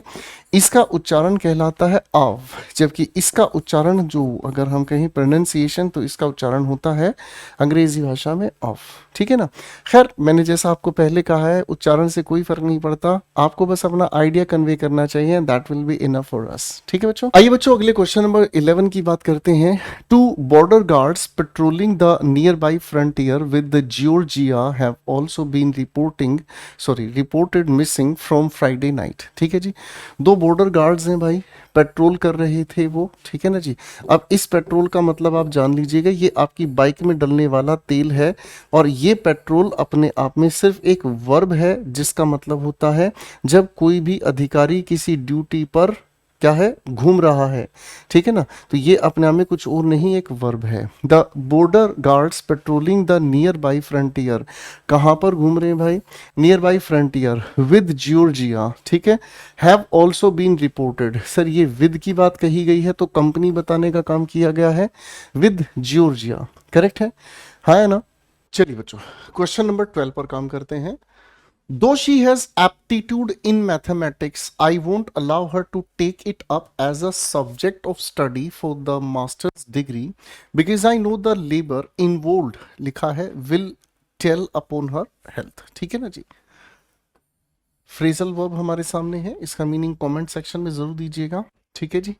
अब हमारे सामने लिखा हुआ ये बिकॉज एक कंजंक्शन है जिसके साथ I know the labour involved, ठीक है ना, मैं जानता हूं जो इसमें मेहनत उसकी लगेगी, उसकी वजह से दो she has aptitude in mathematics. देखिए बच्चों एप्टीट्यूड का मतलब होता है इंटरेस्ट, तो एप्टीट्यूड के लिए हम इन का यूज नहीं करते हैं, फोर का यूज करते हैं इसके साथ फिक्स प्रेपोजिशन की, हालांकि उसका जो एप्टीट्यूड है मैथमेटिक्स के लिए है, मैं फिर भी उसको अलाउ नहीं करूंगा टेक इट अप, ताकि वो इसको चूज ना करे, मैं बिल्कुल अलाउ नहीं करूंगा as the subject of study for the masters degree, क्योंकि इसमें बहुत मेहनत की जरूरत है। सीडीएस की परीक्षा में ये सवाल पूछा गया। बेटा टेल अपॉन फ्रेजल वर्ब है, जरा इसका आंसर मुझे कमेंट सेक्शन में दीजिएगा। आइए बच्चों क्वेश्चन 13 पर काम करते हैं। He had lost a ring in the sand and I helped him search for it but it was like looking for a needle in a haystack। ठीक है जी। He had lost a ring, sir ये तो transitive verb होने की वजह से इसका डायरेक्ट ऑब्जेक्ट सही है। अब किसी चीज को कोई सराउंड कर लेता है तो इन अपनी जगह कायदे में सही है। एंड आई हेल्प्ड हिम, और मैंने ही उसकी मदद की है। एंड कंजंक्शन है, यहां से नेक्स्ट सेंटेंस शुरू होता है। आई हेल्प्ड हिम सर्च फॉर, ठीक है ना, सर्च के साथ फॉर बिल्कुल सही अपनी जगह काम कर रहा है, किसी चीज को खोजना, किसी चीज को ढूंढना। But it was like looking for a needle, लेकिन ये ऐसा था जैसे वो ढूंढ रहे हैं, ठीक है ना। तो यहाँ पर ये लाइक जो अपने आप में है, आप मुझे आंसर दीजिएगा कमेंट सेक्शन में, ये अपने आप में वर्ब है या फिर ये अपने आप में प्रेपोजिशन है। ठीक है बच्चों। बाकी लुक फॉर का मतलब होता है किसी चीज को ढूंढना। इन अ सराउंड होने की वजह से ये इन अपनी जगह बिल्कुल सही है। तो इस लिखे हुए वाक्य में कोई भी एरर नहीं है। No error is there in this sentence. ठीक है, ये आप मुझे आंसर दीजिएगा। अब मेरी कोशिश रहेगी कि अधिकतर क्वेश्चंस में आप लोगों को भी कुछ होमवर्क में दिया जाए, ताकि आप कमेंट सेक्शन में मुझे आंसर्स दें, और आपके आंसर्स देकर मुझे भी कॉन्फिडेंस आता है कि यस आप सही जगह मेहनत कर रहे हैं। आइए बच्चों क्वेश्चन नंबर 14 पर काम करते हैं। All the players agreed to divide the cash prize between themselves, आगे लिखा हुआ है विदाउट एनी आर्ग्यूमेंट। ठीक है जी, देखो बेटा यहाँ विदाउट अपने आप में ही एक प्रेपोजिशन है, जिसका हिंदी की अगर बात छोड़ के हम अंग्रेजी में आए तो ये लगभग एक्सेप्ट हमारे सामने आंसर देता है। सभी प्लेयर्स अग्री करते हैं किस चीज के लिए, डिवाइड करने के लिए कैश प्राइस को। ठीक है जी। अब दो होने के नाते तो ऑल कहा नहीं जाएगा। मान लीजिए हमारे सामने जितने भी प्लेयर्स हैं वो सारे के सारे इस तरीके से हैं। अब हमारे सामने सारे के सारे इस तरीके से जो प्लेयर्स आ गए हैं, अब वो डिवाइड करने की बात कर रहे हैं किस चीज को, जो भी उनको प्राइस कैश में मिला है। यहाँ कैश प्राइस रख दिया है भाई। अब जब कैश प्राइस रख दिया है तो संख्या हमें पता नहीं है। जब संख्या हमें नहीं पता तो इसका मतलब सभी को कुछ ना कुछ हिस्सा मिलेगा। ठीक है जी। तो जब एक ही चीज सभी में बट रही है तो ये तो अपने आप में अमंग की बात कर रही है। अगर ये बात इन दो के बीच इस तरीके से बांटी जाती, अगर इन दो के बीच इस तरीके से बांटी जाती, तब हम यहाँ बिटवीन को कंसीडर करते हैं। तो यहाँ पर तो अमंग की सेंस है, क्योंकि यहाँ सेपरेट हर किसी को नहीं दिया जा रहा है कोई भी हिस्सा। इसी कारण आप यहाँ पर अमंग को ही वैलिडेट करेंगे। अच्छा सवाल था, कंफ्यूजन से भरा था। आइए बच्चों क्वेश्चन नंबर 15 पर काम करते हैं। The tourist did not know the local language but he used signs to make people understand that he wanted to reach to Darjeeling quickly. ठीक है जी। सवाल की अगर हम बात करते हैं तो सवाल बिल्कुल सिंप्लीफाइड है। कैसा सिंप्लीफाइड है मैं आपको समझाता हूं, ध्यान से देखिएगा। Tourist did not no, sir transitive verb होने की वजह से लोकल लैंग्वेज इस लिखी हुई ट्रांजिटिव वर्ब का डायरेक्ट ऑब्जेक्ट हो गया। बट अपने आप में कुछ और नहीं, कंजंक्शन है। ही यूज्ड यहां पर ट्रांजिटिव वर्ब है, जिसके लिए क्या हो गया, साइंस। अब साइंस यूज करने का क्या कारण है, ठीक है, तो ये उसको बताने वाला कारण इन्फिनेटिव से बता दिया। मेक का ऑब्जेक्ट पीपल है, ठीक है जी। अब मेक के बाद बेर इन्फिनेटिव आता है, ये भी अपनी जगह सही है। दैट हमारे सामने लिखा हुआ प्यारा सा कंजंक्शन है, यहां से सब्जेक्ट है वांटेड, इस लिखे हुए सब्जेक्ट की वर्ब है। अब वांट के बाद उसे क्या चाहिए, तो सर ये इन्फिनेटिव सही काम कर रहा है। सर रीच अपने आप में एक इंट्रांजिटिव वर्ब है, तो इंट्रांजिटिव वर्ब के बाद प्रेपोजिशन की जरूरत नहीं, ये वेयर का आंसर इसको चुपचाप से दे रहा है। तो बस कुछ और नहीं, इस टू को हमें यहां से हटाना होगा। आइए बच्चों अगले सवाल की ओर बढ़ते हैं। Mohan was your best friend a month ago but you now seem to have broken with him altogether। Question की अगर हम बात कर रहे हैं, Mohan was your best friend, यहां तक कोई दिक्कत नहीं मेरे बच्चों। ये सब्जेक्ट है, ये एक लिंकिंग वर्ब है, जिसकी वजह से सब्जेक्ट कॉम्प्लीमेंट है। अ मंथ अगो ये हमारे सामने एडवर्ब ऑफ टाइम है, अगो की वजह से ही ये हमने मेन वर्ब की सेकंड फॉर्म यानी कि सिंपल पास्ट टेंस यहां पर यूज किया। बट यू नो, बट यहां कंजंक्शन है, आगे लिखा है यू नाउ सीम, अब आप महसूस ऐसा होते हैं, to have broken with. Sir broken with का मतलब नहीं, आप कहेंगे ब्रोकन अप। ठीक है जी। तो भाई आप में से सारे संजीदा दिल जो हैं वो ब्रेकअप करते हैं। ब्रेकअप का मतलब होता है जब आप किसी से सेपरेट हो जाते हैं, ठीक है, जब आप दूसरों से अलग हो जाते हैं। तो ब्रेकअप किसके साथ आपने किया है? You have broken up him नहीं कर सकते, विद कंपनी को सेपरेट कर देना। तो यहां बस एक छोटा सा अप लगाकर इस सेंटेंस को आप बना सकते हैं। ठीक है जी। अब दोस्तों एक छोटा सा होमवर्क आप सभी बच्चों के लिए है, जरा कमेंट्स में इसका जवाब मुझे जरूर दीजिएगा। एक आप लोगों के लिए ऑल टुगेदर का मीनिंग क्या होता है भाई, और एक आपके सामने ऑल टुगेदर, इन दोनों के पार्ट्स ऑफ स्पीच और मीनिंग जरूर कमेंट सेक्शन में बताइएगा। ठीक है दोस्तों, चलिए नेक्स्ट क्वेश्चन की तरफ बढ़ते हैं। आइए बच्चों क्वेश्चन को ध्यान से समझने का काम करते हैं। Economists believe that India had taken a new turn in 1990 with the liberalization to her economy. पहली बात को ध्यान से समझेंगे। इकोनॉमिस्ट इस बात पर विश्वास करते हैं कि ये कंजंक्शन है, ये टेंस के अकॉर्डिंग सही जा रहा है। India had taken a new turn in 1990, 1990 की बात कही गई है और उसी से रिलेटेड पास्ट का परफेक्ट टेंस अपने आप में सही जा रहा है। With the liberalisation to her economy, sir liberalisation तो चल जाएगा, ठीक है ना। अब यहां समस्या ये आती है कि यहाँ टू का मतलब क्या है। टू का मतलब तो ये सेंस क्रिएट कर रहा है कि आप यहाँ किसी रिसीवर की बात कर रहे हैं, जबकि जो चेंजेस है ना वो सराउंड करते हुए चेंजेस आए हैं। तो इसी की वजह से हमें यहाँ पर बेहतरीन होगा इन लगा देना, ठीक है ना। टू का मतलब तो रिसीवर का मीनिंग कन्वे कर रहा है।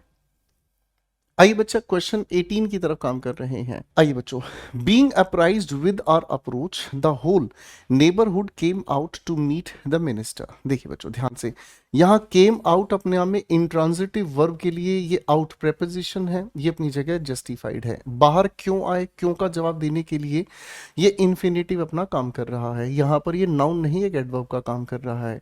मीट एक ट्रांजिटिव वर्ब है जिसका अपनी जगह ऑब्जेक्ट है। इस सेक्शन में कोई भी प्रॉब्लम नहीं है। द होल नेबरहुड ये हमारे लिखे हुए सेंटेंस का भाई क्या हो गया, सब्जेक्ट होगा। बीइंग पार्टिसिपल फ्रेज को बताने का काम कर रहा है, पैसिव स्ट्रक्चर है। बीइंग अप्राइज्ड, सर विद हम कंपनी की बात कर रहे होते हैं, विद हम कंपनी की बात कर रहे हैं, ठीक है ना जी। तो इसका मतलब हमें समझ में आता है क्या चीज, बी अप्राइज्ड विद ना लगाकर हमें यहां ऑफ लगाना होगा। अब अप्राइज के साथ अगर हम ऑफ का प्रयोग करते हैं तो इसका मतलब होता है जब औपचारिक रूप से हम किसी की जानकारी किसी को देते हैं या किसी के बारे में कोई सूचना किसी को उपलब्ध कराते हैं। ठीक है जी।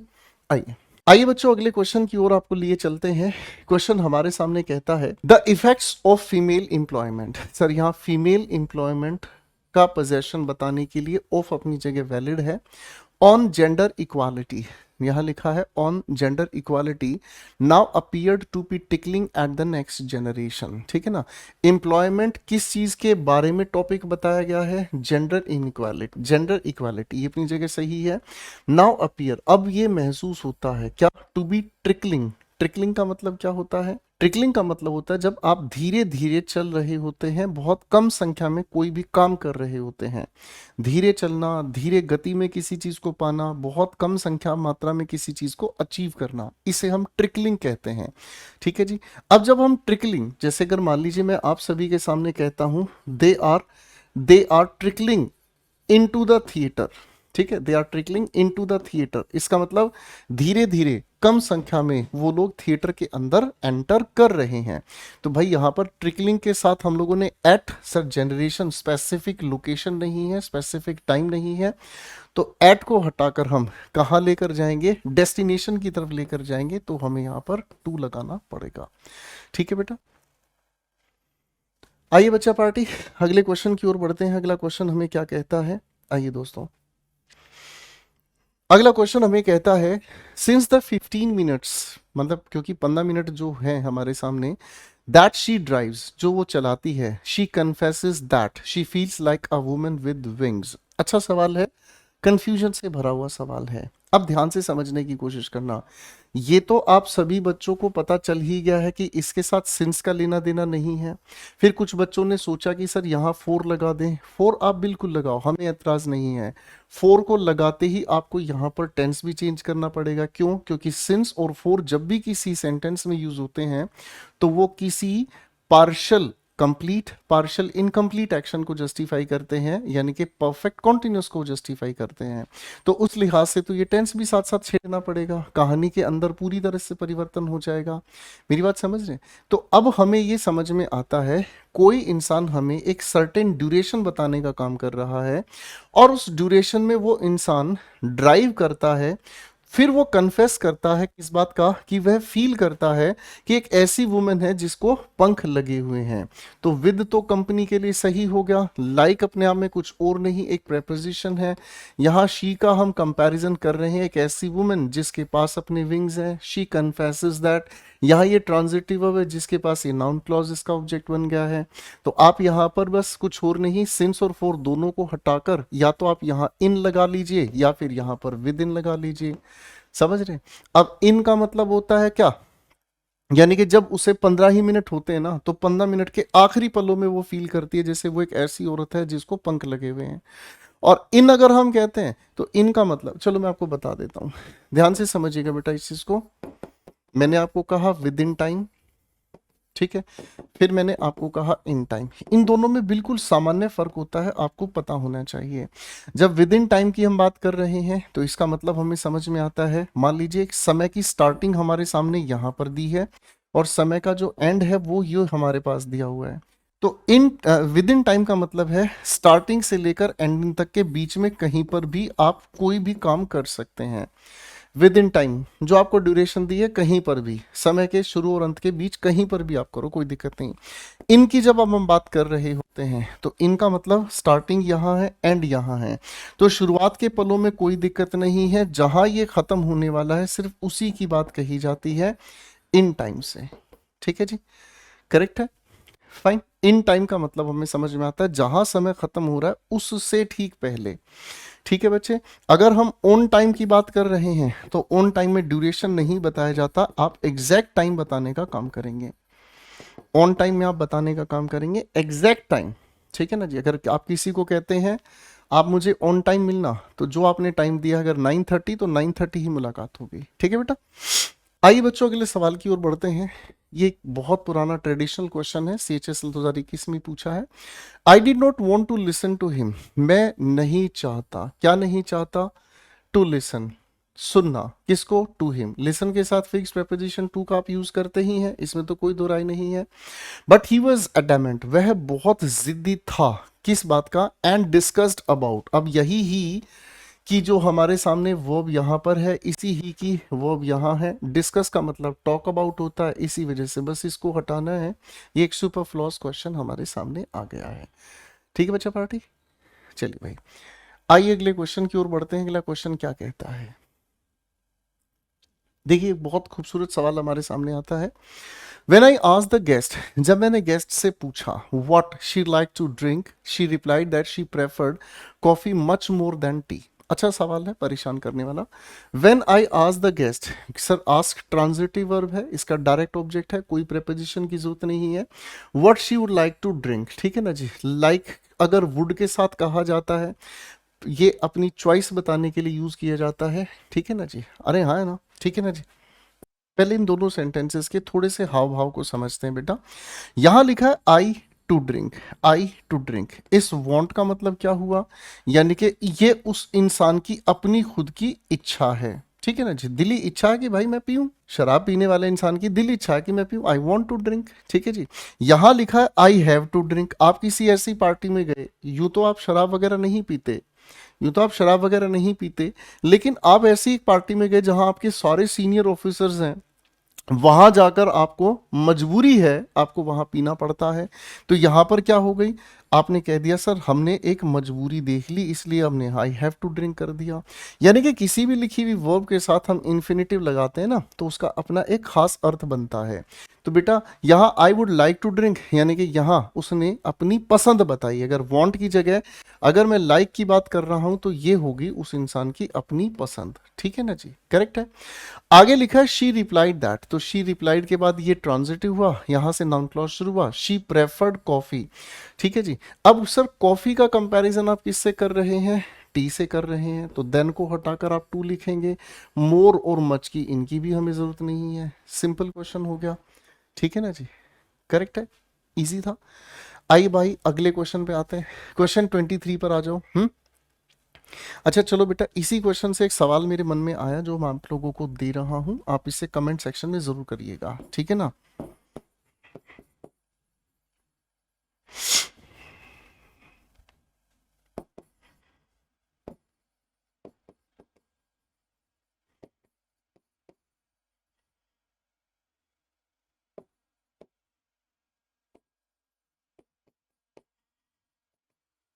बेटा एक बार इस सेंटेंस का आप आंसर कमेंट सेक्शन में करेक्ट करके दीजिएगा।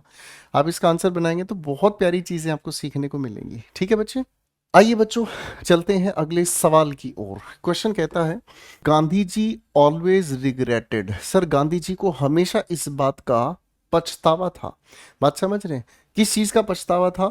सर रिग्रेट तो अपने आप में ट्रांजिटिव है, फोर की जरूरत नहीं। रिग्रेट के बाद द फैक्ट अपनी जगह चुपचाप इसके साथ लिखा जा सकता है, ठीक है जी। फाइन, आगे हम देखने का काम करते हैं। That people gave him adulation. Adulation का मतलब होता है फ्लैटरी। फ्लैटरी का मतलब होता है बच्चे चापलूसी। अब फ्लैटरी चलो मैं आपके सामने लिख देता हूं, इसके प्लीज आप सभी बच्चे फटाफट से कम 3 सिनोनिम लिखकर दिखाएंगे, ठीक है ना, जिसमें साइकोफेंट आपके पेपर में बार बार पूछा जाता है, ठीक है ना जी। While what he wanted was acceptance of his way of life. वो चाहते थे कि लोग उनके जिंदगी जीने के तरीके को अपनाएं, लेकिन वो इससे हमेशा पछतावा फील करते थे कि लोग उनको फ्लैटरी देते हैं, चापलूसी देते हैं। चलिए भाई क्वेश्चन नंबर 24 पर आ जाएंगे फटाफट से बच्चों। कहता है question number 24, I know that, मैं जानता हूं कि इग्नोरेंस इज नॉट ब्लिस। ठीक है ना, इग्नोरेंस का मतलब लापरवाही, ठीक है, ये खुशी की बात नहीं है। Yet I am ignorant in many things. Sir in many things कहने की जरूरत नहीं है, आप इग्नोर कर रहे हैं उसको रिसीव करने वाला कौन है। रिसीव करने वाला भी कोई नहीं है, आपकी इग्नोरेंस को कौन रिसीव करेगा। तो इग्नोरेंट के साथ हमें टू लगाने की जरूरत नहीं है। इग्नोरेंट किस चीज के लिए, आप ऑफ लगाकर कहेंगे मैनी थिंग्स, ठीक है ना। मैं बहुत सारी चीजों को लेकर इग्नोरेंट हूं, मेरी बात समझ रहे हैं। इसका मतलब क्या हुआ, मेरे सामने कोई प्रतिक्रिया क्या देता है, मैं उसकी प्रतिक्रिया से दूरी रहता हूं, ठीक है ना। तो these are the things, correct है। अगर मैं ये कहता हूं he is ignorant to his faults, तो इसका मतलब तो वह अपनी कमियों को स्वीकार नहीं करना चाहता, ठीक है जी। चलिए भाई अगले सवाल की ओर बढ़ते हैं, क्वेश्चन 25। डिबेट अबाउट बायोटेक्नोलॉजी, ठीक है ना जी। फाइन, अब डिबेट के साथ अपनी जगह ये लिखा है, ये नाउन है बेटा, ये प्रेपोजिशन सही है। Biotechnology and genetic engineering is, कोई दिक्कत नहीं, सही जा रहा है इज। तो बेटा यही हमारे सामने नाउन है जो इसका सब्जेक्ट का काम कर रहा है। आगे लिखा है इज अंडर वे, अंदर ही अंदर ये काम कर रहा है, ये चल रहा है। अंदर ही अंदर ये काम कर रहा है, ये चल रहा है। आगे लिखा है अराउंड द वर्ल्ड। यहां पर अराउंड अपने आप में एक प्रेपोजिशन होती है बेटा। अराउंड का मतलब होता है हेयर एंड देयर, जब जगह फिक्स नहीं हो, जब जगह फिक्स नहीं हो और इधर उधर की बात कही जाए। जैसे अगर आप कहते हैं एक छोटा सा वाक्य, people are sitting around, people are sitting around me. अब इस अराउंड का मतलब क्या हो गया, लोग इधर उधर कहीं कहीं बैठे, मैं इधर कहीं और ही बैठा हूं, लोग इधर उधर कहीं बैठे हैं। अगर आप कहते हैं पीपल आर सिटिंग राउंड मी, तो इसका मतलब मेरे चारों ओर सर्कल्ड है उनका बैठने का पोजीशन, ठीक है। And India is fully engrossed with the discussion. Sir engross के साथ विद नहीं, विद तो कंपनी के लिए यूज किया जाता है, साथ के लिए, संगत के लिए। तो सर एनग्रोस्ड का मतलब समझने की कोशिश कीजिएगा, एब्जॉर्ब्ड होता है, यानी कि जब आप किसी तरह से किसी चीज में पूरी तरह से मन लगा लेते हैं तो एब्जॉर्ब्ड इन। यहां पर बेहतरीन आंसर सीडीएस 2017 का ये सवाल था आप लोगों के लिए। आइए बच्चों अगले सवाल की ओर बढ़ते हैं। क्वेश्चन कहता है you can take a horse to the water. आगे लिखा है but you can not make it to drink. देखिए एक बहुत प्यारा पुरानी कहावत है, ये बहुत पुरानी और पुरानी कहावत है, ठीक है जी।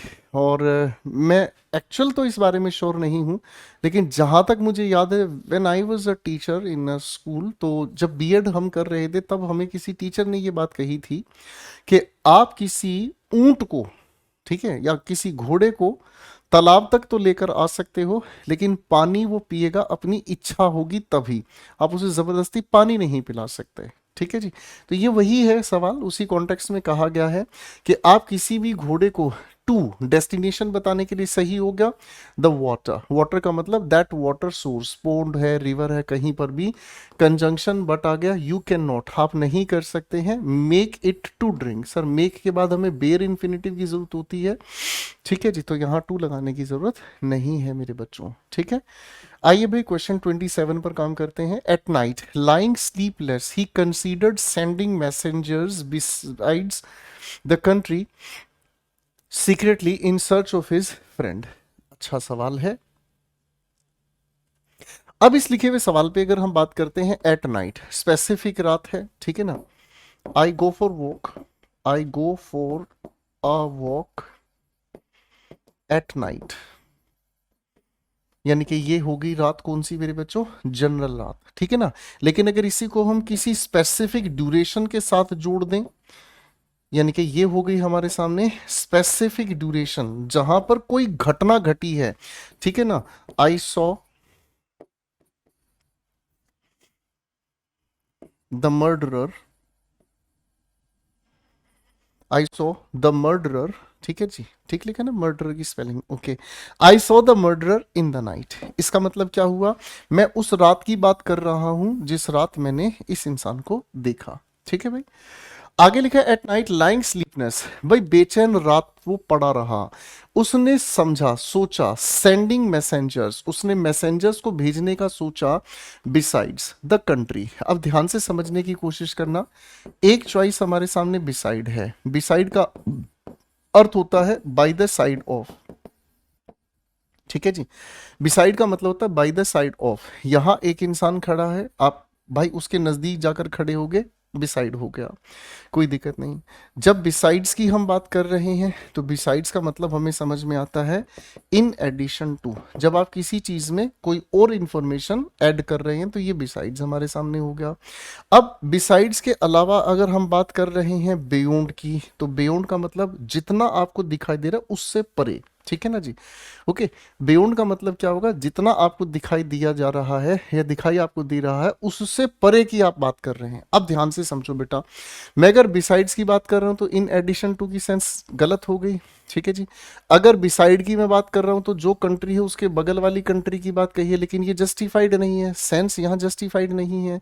जस्टिफाइड ये सेंस तो हो सकती है कि जिस कंट्री में वो खुद है उस कंट्री से परे दूसरी कंट्री में भेज रहा है Chupke Chupke in search of, ये प्रेपोजिशनल फ्रेज आप लोग जानते हैं, किसी चीज की खोज में, आगे लिखा है हिज फ्रेंड। तो ज्यादा कुछ नहीं, बस इस बिसाइड्स को हटाकर यहां पर ज्यादा सुटेबल क्या आना चाहिए, बियॉन्ड। पेपर एमटीएस के क्वेश्चन में ये पूछा गया है। Now we have question 28। Now we have question number 28. The professor emphasized on, सवाल को ध्यान से पढ़िएगा, the professor emphasized on the importance of studying various perspectives, ठीक है, किस चीज की इंपॉर्टेंस है सर, रिलेट किया है, ठीक है। आगे लिखा है various perspectives before coming to a conclusion about the research topic, ठीक है जी। अब सवाल है यहां पर, जब आप किसी चीज पर एम्फेसाइज कर रहे हैं तो एम्फेसाइज करना, ठीक है ना, ट्रांजिटिव वर्ब है, ऑन की जरूरत नहीं है। द प्रोफेसर एम्फेसाइज्ड व्हाट, किस चीज पर क्या एम्फेसाइज किया, आप कहेंगे इंपॉर्टेंस, तो यहां सुपरफ्लोस है, बाकी की बातचीत में कोई भी परेशानी नहीं है, ठीक है जी, हाँ ना। अब देखो बेटा, यहां जो ये बिफोर है ना, ये बिफोर अपने आप में प्रेपोजिशन है, प्रेपोजिशन की वजह से ये आपके सामने आ गई आईएनजी फॉर्म ऑफ वर्ब से। टू यहां पर क्या बता रहा है, डेस्टिनेशन, कंक्लूजन अंतिम होता है, आप जानते हैं कहीं पर भी कोई चीज कंक्लूजन पर आती है तो वो अंतिम निष्कर्ष बिंदु होता है। आप चाहो तो इसी बिफोर को कंजंक्शन की तरह भी किसी वाक्य में यूज कर सकते हैं, और आप यहां पर क्या कहेंगे, the professor emphasise on this and that and etcetera, उसके बाद बिफोर ही केम। आप चाहें तो इसे कंजंक्शन की तरह भी लिख सकते हैं, कंजंक्शन के बाद आपको सब्जेक्ट वर्ब यानी कि पूरा का पूरा एक क्लॉज की तरह से इसका आंसर बनाना पड़ेगा। करेक्ट हो गया दोस्तों, फाइन।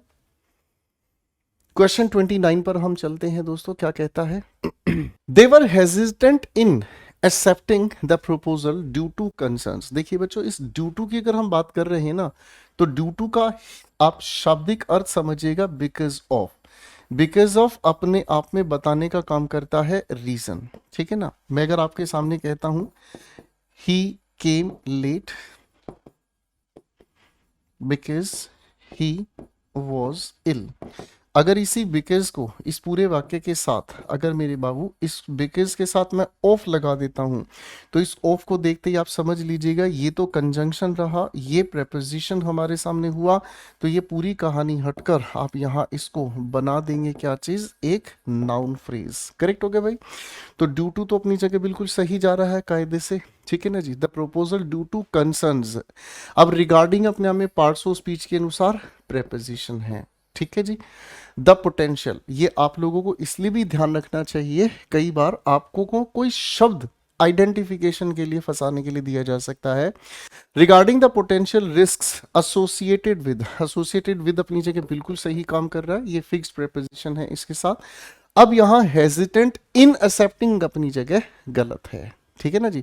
हेजिस्टेंट इन अपनी जगह गलत है, क्यों गलत है, क्योंकि इन किसी चीज की सराउंडिंग को जस्टिफाई करने के लिए कह रहा है, तो हेजिस्टेंट अबाउट, इस अबाउट का मतलब क्या होता है, अप्रोक्सीमेशन, जिसको लेकर आप श्योर नहीं होते हैं, ठीक है ना। जैसे आप किसी की एज अगर बताना चाहते हैं, आप क्या कहते हैं, ही इज अबाउट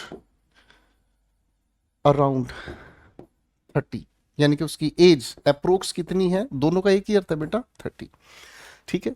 अच्छा सवाल था, कंफ्यूजन से भरा। आइए बाबू क्वेश्चन नंबर 30 पर काम करते हैं। The minister and some of his colleagues were invited for the charity show staged by the Dhawan College. सवाल में क्या गड़बड़ है बेटा, आप कहेंगे सर इनवाइटेड के साथ फोर का नहीं हम यूज करेंगे, हम यहाँ बात कर रहे हैं उस शो की, डेस्टिनेशन की, तो डेस्टिनेशन के लिए फोर नहीं टू का प्रयोग करेंगे, ठीक है ना जी। बाकी का लिखा हुआ सेंटेंस में कोई परेशानी नहीं है। Some of his college, partitive use यहां कहा गया है। आगे लिखा हुआ है बेटा स्टेज्ड बाय, सर ये पैसिव फ्रेज बना रखा है, ठीक है। India is in no way inferior than the USA in the fertility of soil and in the richness of mineral resources. देखो यहाँ अपनी जगह ऑफ बिल्कुल सही काम कर रहा है, इसमें कोई दिक्कत नहीं है। यह फर्टिलिटी के साथ ऑफ लगाकर रिलेट किया ठीक जा रहा है। एंड कंजंक्शन है इन द रिचनेस, इन सराउंड करने की बात कर रहा है, हटाओ। यहां पर भी इन सही काम कर रहा है, हटाओ। इंफीरियर के साथ ये शुरुआती क्लासेस में हम लोगों ने कह दिया आप लोगों को, ठीक है ना। एडजेक्टिव्स में भी आप लोगों ने बहुत अच्छे से पढ़ा है, superior, inferior, prior, interior, exterior, ये सारे वो शब्द हैं जिनके कंपैरेटिवली हम यूज करते हैं, तो इनके साथ हम देन नहीं फिक्स प्रेपोजिशन टू का यूज करते हैं, सभी बालकों को अच्छे से पता है। आइए बच्चों क्वेश्चन 32 पर काम करते हैं।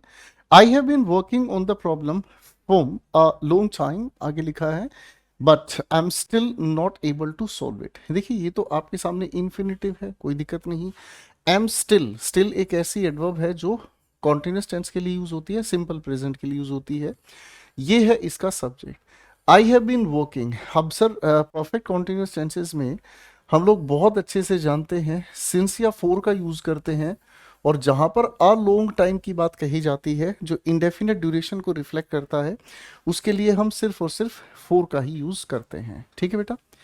आइए बच्चों नेक्स्ट क्वेश्चन की ओर चलते हैं। क्वेश्चन 33 हमारे सामने क्या कहता है, the extraordinary ability of the satellites to see, listen and communicate has made them integral with modern warfare and nuclear war strategies in particular, ठीक है। अब इस सवाल की अगर हम बात करते हैं, the extraordinary ability, sir ability को रिलेटिव सेंस में कहा गया है, तो ऑफ लगाकर बिल्कुल सही कहा है।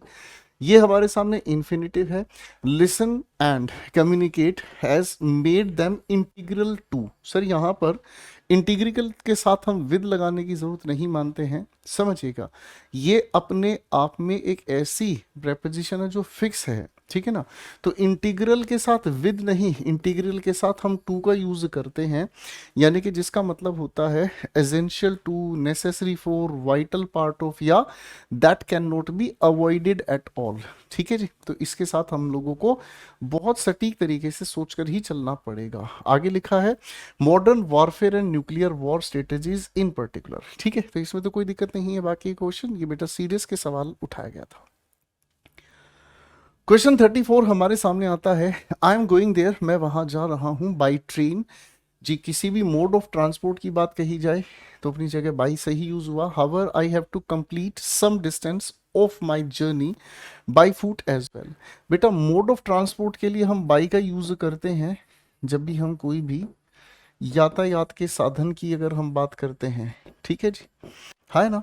लेकिन अगर हम किसी अन्य चीज का प्रयोग करते हैं ट्रेवल के लिए जो यातायात का साधन नहीं है, तो बाबू उसके लिए हम लोगों को प्रेपोजिशन को थोड़ा अलग सेंस में लेकर चलना पड़ता है, ठीक है जी। क्वेश्चन 35 हमारे सामने कहता है I felt terribly annoyed with his lack of sensitivity.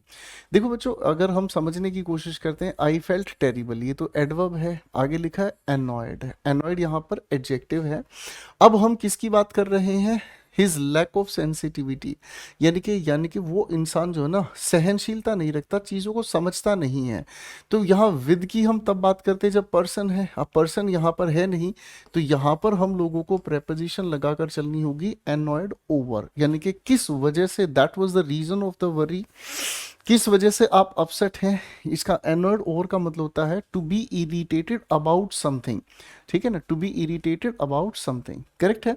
यहां पर अगर लिखा जाता तो ये भी लिखा हो सकता था displeased with his lack of sensitivity, ठीक है। And decided not to talk to him any more, talk के साथ मेरे बच्चों हम प्रेपोजिशन टू का यूज करते हैं और उसके बाद उसका ऑब्जेक्ट लिखते हैं, ठीक है।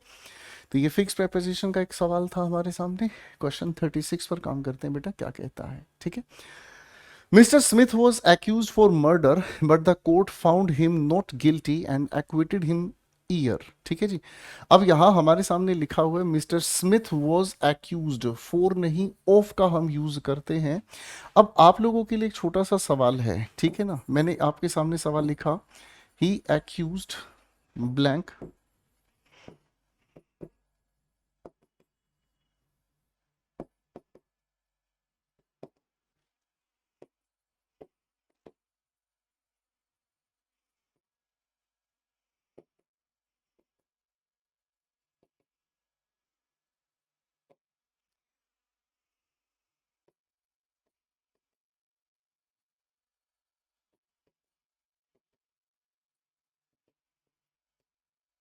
अब इन तीनों के तीनों लिखे हुए सवालों में आपको ये बताना है बेटा, ये जो लिखा एक्यूज्ड है, ये एक्यूज्ड है, ये एक्यूज्ड है, पार्ट्स ऑफ स्पीच के अनुसार किस तरह से काम कर रहा है, ठीक है जी। बाकी सवाल हमारा बिल्कुल सामान्य है, ठीक है ना जी। बाकी सवाल में हमारे सामने कोई भी ऐसी परेशानी नहीं है जो हमें परेशान कर सकती है, ठीक है ना, फाइन। ओके, यहाँ पर ये जो ईयर लिखा बेटा ये बेवजह लिखा, इसको हटा दीजिएगा, ठीक है, ये टाइप करने में कोई ना कोई गड़बड़ हुई है। इन तीनों क्वेश्चंस में आप एक्यूज्ड का मुझे बताएंगे पार्ट्स ऑफ स्पीच के अनुसार क्या यहाँ पर सेंस है, क्या यूज किया गया है, और इन सभी ब्लैंक्स में आप अपने आंसर्स बनाकर दिखाएंगे कमेंट सेक्शन में। I will definitely read those questions, ठीक है। क्वेश्चन हमारे सामने है, this committee comprises with 10 members, आगे हमारे सामने क्या लिखा है बेटा, आगे हमारे सामने लिखा है to find out the solution over this problem, ठीक है। अब सवाल को समझते हैं, क्या चीज, कमिटी अपनी जगह सही है, कंप्राइजेस के साथ हम लोगों को डायरेक्ट ऑब्जेक्ट लिखने की जरूरत है, तो विद ना ऑफ, इसके साथ किसी भी हमें शब्द की जरूरत नहीं है। आगे लिखा to find out the solution over this problem, over का मतलब हमें समझ में आता है जो कवर करता है इस पूरी की पूरी प्रॉब्लम का सोल्यूशन, तो इसमें कोई भी आपत्ति नहीं है। बस कंप्राइजेस के साथ विद लिखा जाना जो है वो अपने आप में ही एक सुपरफ्लोस है, क्योंकि कंप्राइज का मतलब होता है कंसिस्ट ऑफ, ठीक है बेटा। चलिए क्वेश्चन 38 पर हम काम करते हैं, सवाल को देखते हैं। She has never attempted to look for her family, आगे लिखा हुआ है though she is only person in her family who is earning. सवाल को ध्यान से समझते हैं। देखिए मेरे बच्चों, दो हमारे सामने, एक तो प्रेपोजिशन के साथ जुड़कर फ्रेजल वर्ब बनती है लुक आफ्टर। लुक आफ्टर का मतलब हमें समझ में आता है जिसे हम कहते हैं देखभाल करना, ठीक है जी। और अगर हम लोग बात करने की कोशिश करते हैं लुक फॉर, तो इसका मतलब होता है क्या चीज, सर्च करना। अब यहाँ शी हैज नेवर अटेम्प्टेड, कभी उसने कोशिश नहीं की है, ये इन्फिनिटिव हो गया है, तो सर यहाँ देखने ढूंढने की बात नहीं कही गई है। आप लोग कहेंगे सर लुक आफ्टर की सेंस ज्यादा सटीक है, क्यों, क्योंकि उसने अपनी फैमिली की देखभाल नहीं की है, हालांकि वही अकेली एक ऐसा इंसान है जो उस परिवार में कमा रहा है, तो उसकी ये नैतिक जिम्मेदारी की तरफ सवाल जा रहा है कि उसे देख रेख करनी चाहिए, वही तो एक इंसान है जो यहाँ पर पैसा कमा रहा है। तो कभी कभी आप लोगों को फ्रेजल वर्ब को लेकर भी एक कंफ्यूजन पेपर में देखने को मिल सकती है, इसके लिए आप थोड़ा सा ध्यान रखेंगे बेटा, क्वेश्चन पर थोड़ा सा ध्यान रखेंगे, ठीक है बच्चा। आइए भाई, क्वेश्चन 39 क्या कहता है देखते हैं। I offered him part time job, मैं उसे पार्ट टाइम जॉब ऑफर कर रहा था, but he turned it over saying that he would, क्या लिखा है, rather wait for a full time job। सवाल में कोई दिक्कत ही नहीं है, वुड रेदर के साथ यहाँ बेस फॉर्म ऑफ वर्ब अपनी जगह सही काम कर रहा है, ठीक है ना जी। फोर आप लोग जानते हैं रीजन की बात कह रहा है, ठीक है ना। वो इंतजार करेगा, किस चीज़ के लिए इंतजार करेगा, फुल टाइम जॉब के लिए इंतजार करेगा। टर्न ओवर का मतलब तो होता है किसी चीज को पलट देना, ठीक है ना। टर्न ओवर द पेज, इसका मतलब पन्ने को पलट दीजिए, है ना। यहाँ पर क्या कहना है, एक्चुअल में चाह रहा है टर्न डाउन। जब टर्न डाउन की हम बात करते हैं तो इसका मतलब हमें समझ में आता है रिफ्यूज कर देना, किसी चीज को मना कर देना। तो मेरे बच्चों, टर्न के साथ फ्रेजल वर्ब बनाने के लिए हम लोगों को लिखना पड़ेगा डाउन, और याद रखिएगा मेरे बच्चों, यहाँ पर जो प्रोनाउन है वो इनके मिडल में लिखा जाता है। आप सभी बच्चे मेरे YouTube चैनल पर जाएंगे तो आप लोगों को वहाँ पर फ्रेजल वर्ब की 2-3 क्लासेस देखने को मिलेंगी। वो क्लासेस आपके लिए बहुत ज़्यादा इंपॉर्टेंट है अगर आप फ्रेजल वर्ब से डरते हैं तो, ठीक है। वो क्लास आप ज़रूर देखिएगा। एक आपको टॉप 50 प्रेपोजिशन के क्वेश्चंस की आपको क्लास मिलेगी, वो 2 क्लासेस आप ज़रूर देखिएगा। अगर आपका प्रेपोजिशन में प्रीलिम्स में भी बहुत ज़्यादा डर है, मतलब प्रीलिम्स के लेवल के क्वेश्चंस में भी डर है, तो एक बार उन क्लासेस को आप ज़रूर देखिएगा। वो क्लासेस आपकी बहुत मदद करेंगी। कुल मिला के 4-5 क्लासेस हैं, वो इनकी कहानी को डिटेल में आपको समझाएंगी।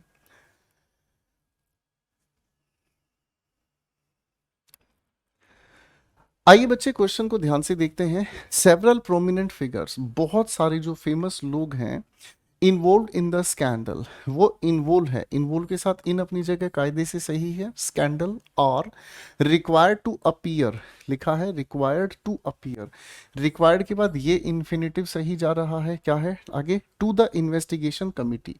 अब सर टू हमने डेस्टिनेशन के लिए यूज किया है, जब हम कहीं से चलकर कहीं पर पहुंचे, तो ये तो अपनी जगह सही है। जब टू की बात क्या है, तो इन्वेस्टिगेशन कमिटी के सामने जाना है, तो इसके लिए तो आप क्या लिख देंगे, बिफोर लिखेंगे, तभी ये बात सेंसिबल होगी, ठीक है बच्चा पार्टी, तभी ये बात सेंसिबल होगी, करेक्ट है। और बिफोर को हम जब भी यूज करते हैं ना, तो बिफोर हम हमेशा किसी अथॉरिटी के सामने पेश होने के लिए भी यूज करते हैं, ठीक है ना। द एक्यूज्ड वाज, क्या है आगे आप लिखने की कोशिश करेंगे, टेकन बिफोर द जज, ठीक है बेटा। तो ये सवाल काम का आता है। नेक्स्ट क्वेश्चन हमारे सामने है 41। ओवर 80% फ्रॉम अस, ठीक है जी, feel that if we had taken some corrective measures earlier the crisis could have been averted, ठीक है ना। हम में से करीब 80% लोग जो है ना, वो ये सोचते हैं कि अगर सही कदम सही पहले उठा लिए जाते तो ये जो प्रॉब्लम है ना, वो पहले से ही जो है टाली जा सकती थी। तो सवाल में इतना ज़्यादा कोई मुश्किल है नहीं, ठीक है ना जी। अब यहाँ हमारे सामने लिखा है ओवर 80% फ्रॉम अस। सर हमारे में से पार्टिटिव कितने बताए, 80%, तो 80% ऑफ, और अस का मतलब है हम सभी लोग, तो तभी तो ये गुणा का अर्थ बनाएगा। तो बेटा जी यहाँ फ्रॉम नहीं, हमें ऑफ लिखना होगा, ठीक है जी। ओवर 80% ऑफ अस, हमारे में से 80% ऐसे लोग हैं जो मानते हैं कि अगर हमने करेक्टिव मेजर्स पहले ले लिए होते, crisis could have been averted, जो मुसीबत थी उसको हम टाल सकते थे। चलिए भाई, क्वेश्चन 42 हमारे सामने क्या कहता है। Raman's discovery made during a voyage over the Mediterranean sea that water molecules could scatter light just like air molecules was very radical in those days। देखो जी बच्चों, यहाँ इनके साथ those days लिखा है, इसमें तो कोई आपत्ति नहीं है, ये अपनी जगह वैलिड है। was very radical कोई दिक्कत नहीं है। like एक preposition है जिसके साथ ये बात अपनी जगह वैलिड है। that water molecules could scatter, scatter अपने आप में एक ट्रांजिटिव वर्ब है जिसके साथ light लिखा है, कोई दिक्कत नहीं है। Raman's discovery made during, during preposition की तरह काम कर रहा है, जो एक सर्टेन ड्यूरेशन को, एक समय के अंतराल को बता रहा है। अब वोएज हम कहते हैं शिप ट्रेवल को या शिप जर्नी को, ठीक है ना, समुद्री यात्रा को। अब ओवर तो कहा नहीं जा सकता, जब हम यात्रा को बताने की कोशिश करते हैं तो अक्रॉस कह देना ज्यादा सेंसिबल है। आप समझिएगा मेरे बच्चों, अगर किसी पॉइंट ए से पॉइंट बी की तरफ आपको जाना है तो आप अक्रॉस करेंगे। इसी टू डायमेंशनल को आप लोगों को सिलेक्शन बैच में मैं पढ़ाता हूँ बेटा, टू डायमेंशनल ट्रेवल को आप अक्रॉस के साथ बताने का काम करते हैं। और अगर कोई सोर्स है जो थ्री डायमेंशनल है, पानी जाता है इस पाइप से उस पाइप की ओर, तो सर इसके लिए हम लोग यूज करते हैं थ्रू, जो कि थ्री डायमेंशनल आपका सोर्स है। तो बेटा यहां आप एक तरफ से दूसरी तरफ जब यात्रा कर रहे थे, कहा मेडिटेरेनियन सी पर, ठीक है बेटा। अच्छा, इसी बात के साथ मेडिटेरेनियन जरूर लिख लीजिएगा, स्पेलिंग टेस्ट में पूछा गया है कई बार परीक्षाओं में, ठीक है बेटा। आइए बच्चों, क्वेश्चन 43 पर काम करते हैं। Population growth is levelling off in most areas due to rising affluence and advances to women's education and family planning. ठीक है जी, अब ध्यान से समझने का काम करते हैं। पॉपुलेशन का जो ग्रोथ है, यानी कि जनसंख्या वृद्धि जो है, इज लेवलिंग ऑफ, वो बिल्कुल समान लेवल पर अब आ रही है धीरे धीरे। इन मोस्ट एरियाज, अधिकतर एरियाज में, इन अपनी जगह सही है। किस वजह से? Due to rising affluence. क्या मेजर कारण है? Rising affluence. राइजिंग एफ्लुएंस का मतलब है समृद्धि लोगों की बढ़ रही है, लोगों के पास पैसा बढ़ रहा है तो दिक्कत नहीं है। एंड एडवांसेस, क्या लिखा है? टू। सर टू तो डेस्टिनेशन वाली बात हो गई, तो आप कहेंगे एडवांसेस इन, किन चीजों में एडवांस होते जा रहे हैं हम। आप कहेंगे सर एडवांसेस इन, तो सर एडवांसेस को भी ठीक करेंगे ना हम, एडवांसेस की जगह इसको नाउन के फॉर्मेट में लेकर आएंगे। क्या लिखेंगे हम? एडवांसमेंट्स, यानी कि जो धीरे धीरे विकास हो रहे हैं, किसमें? Women's education and family planning के एरियाज में। ठीक है, यहां इन जो यूज हुआ है ना, इन इसलिए यूज हुआ है ताकि ये women's education and family planning को हम बता सके, क्या? एरियाज, डोमेन्स, क्षेत्र जिसमें अब विकास हो रहा है। तो बेटा इस लिखे हुए सवाल में एडवांसेस टू विमेन्स नहीं, advancements in women's education and family planning होगा। क्वेश्चन 44 हमारे सामने है भाई। Encouraging healthy competition between the students of the school was one of the objectives of the annual sports day. Encourage करना किसको? Healthy competition को। Between केवल तब है जब दो के बीच पारस्परिक कोई बात है। यहाँ स्टूडेंट्स किसी स्कूल में है तो दो के तो बीच रही नहीं बात, बिटवीन को हटाकर हमें अमंग लगाना पड़ेगा। ये तो होगी पहली करेक्शन बच्चे, ठीक है ना। आगे लिखा है ऑफ द स्कूल, स्कूल के ही स्टूडेंट्स है, पार्टिटिव यूज है ऑफ का। Was one of the objectives, देखो ये फ्रेज आपको प्रोनाउंस में अच्छे से पढ़ाया जाता है, वन ऑफ के बाद प्लूरल नाउन आता है, ठीक है ना जी।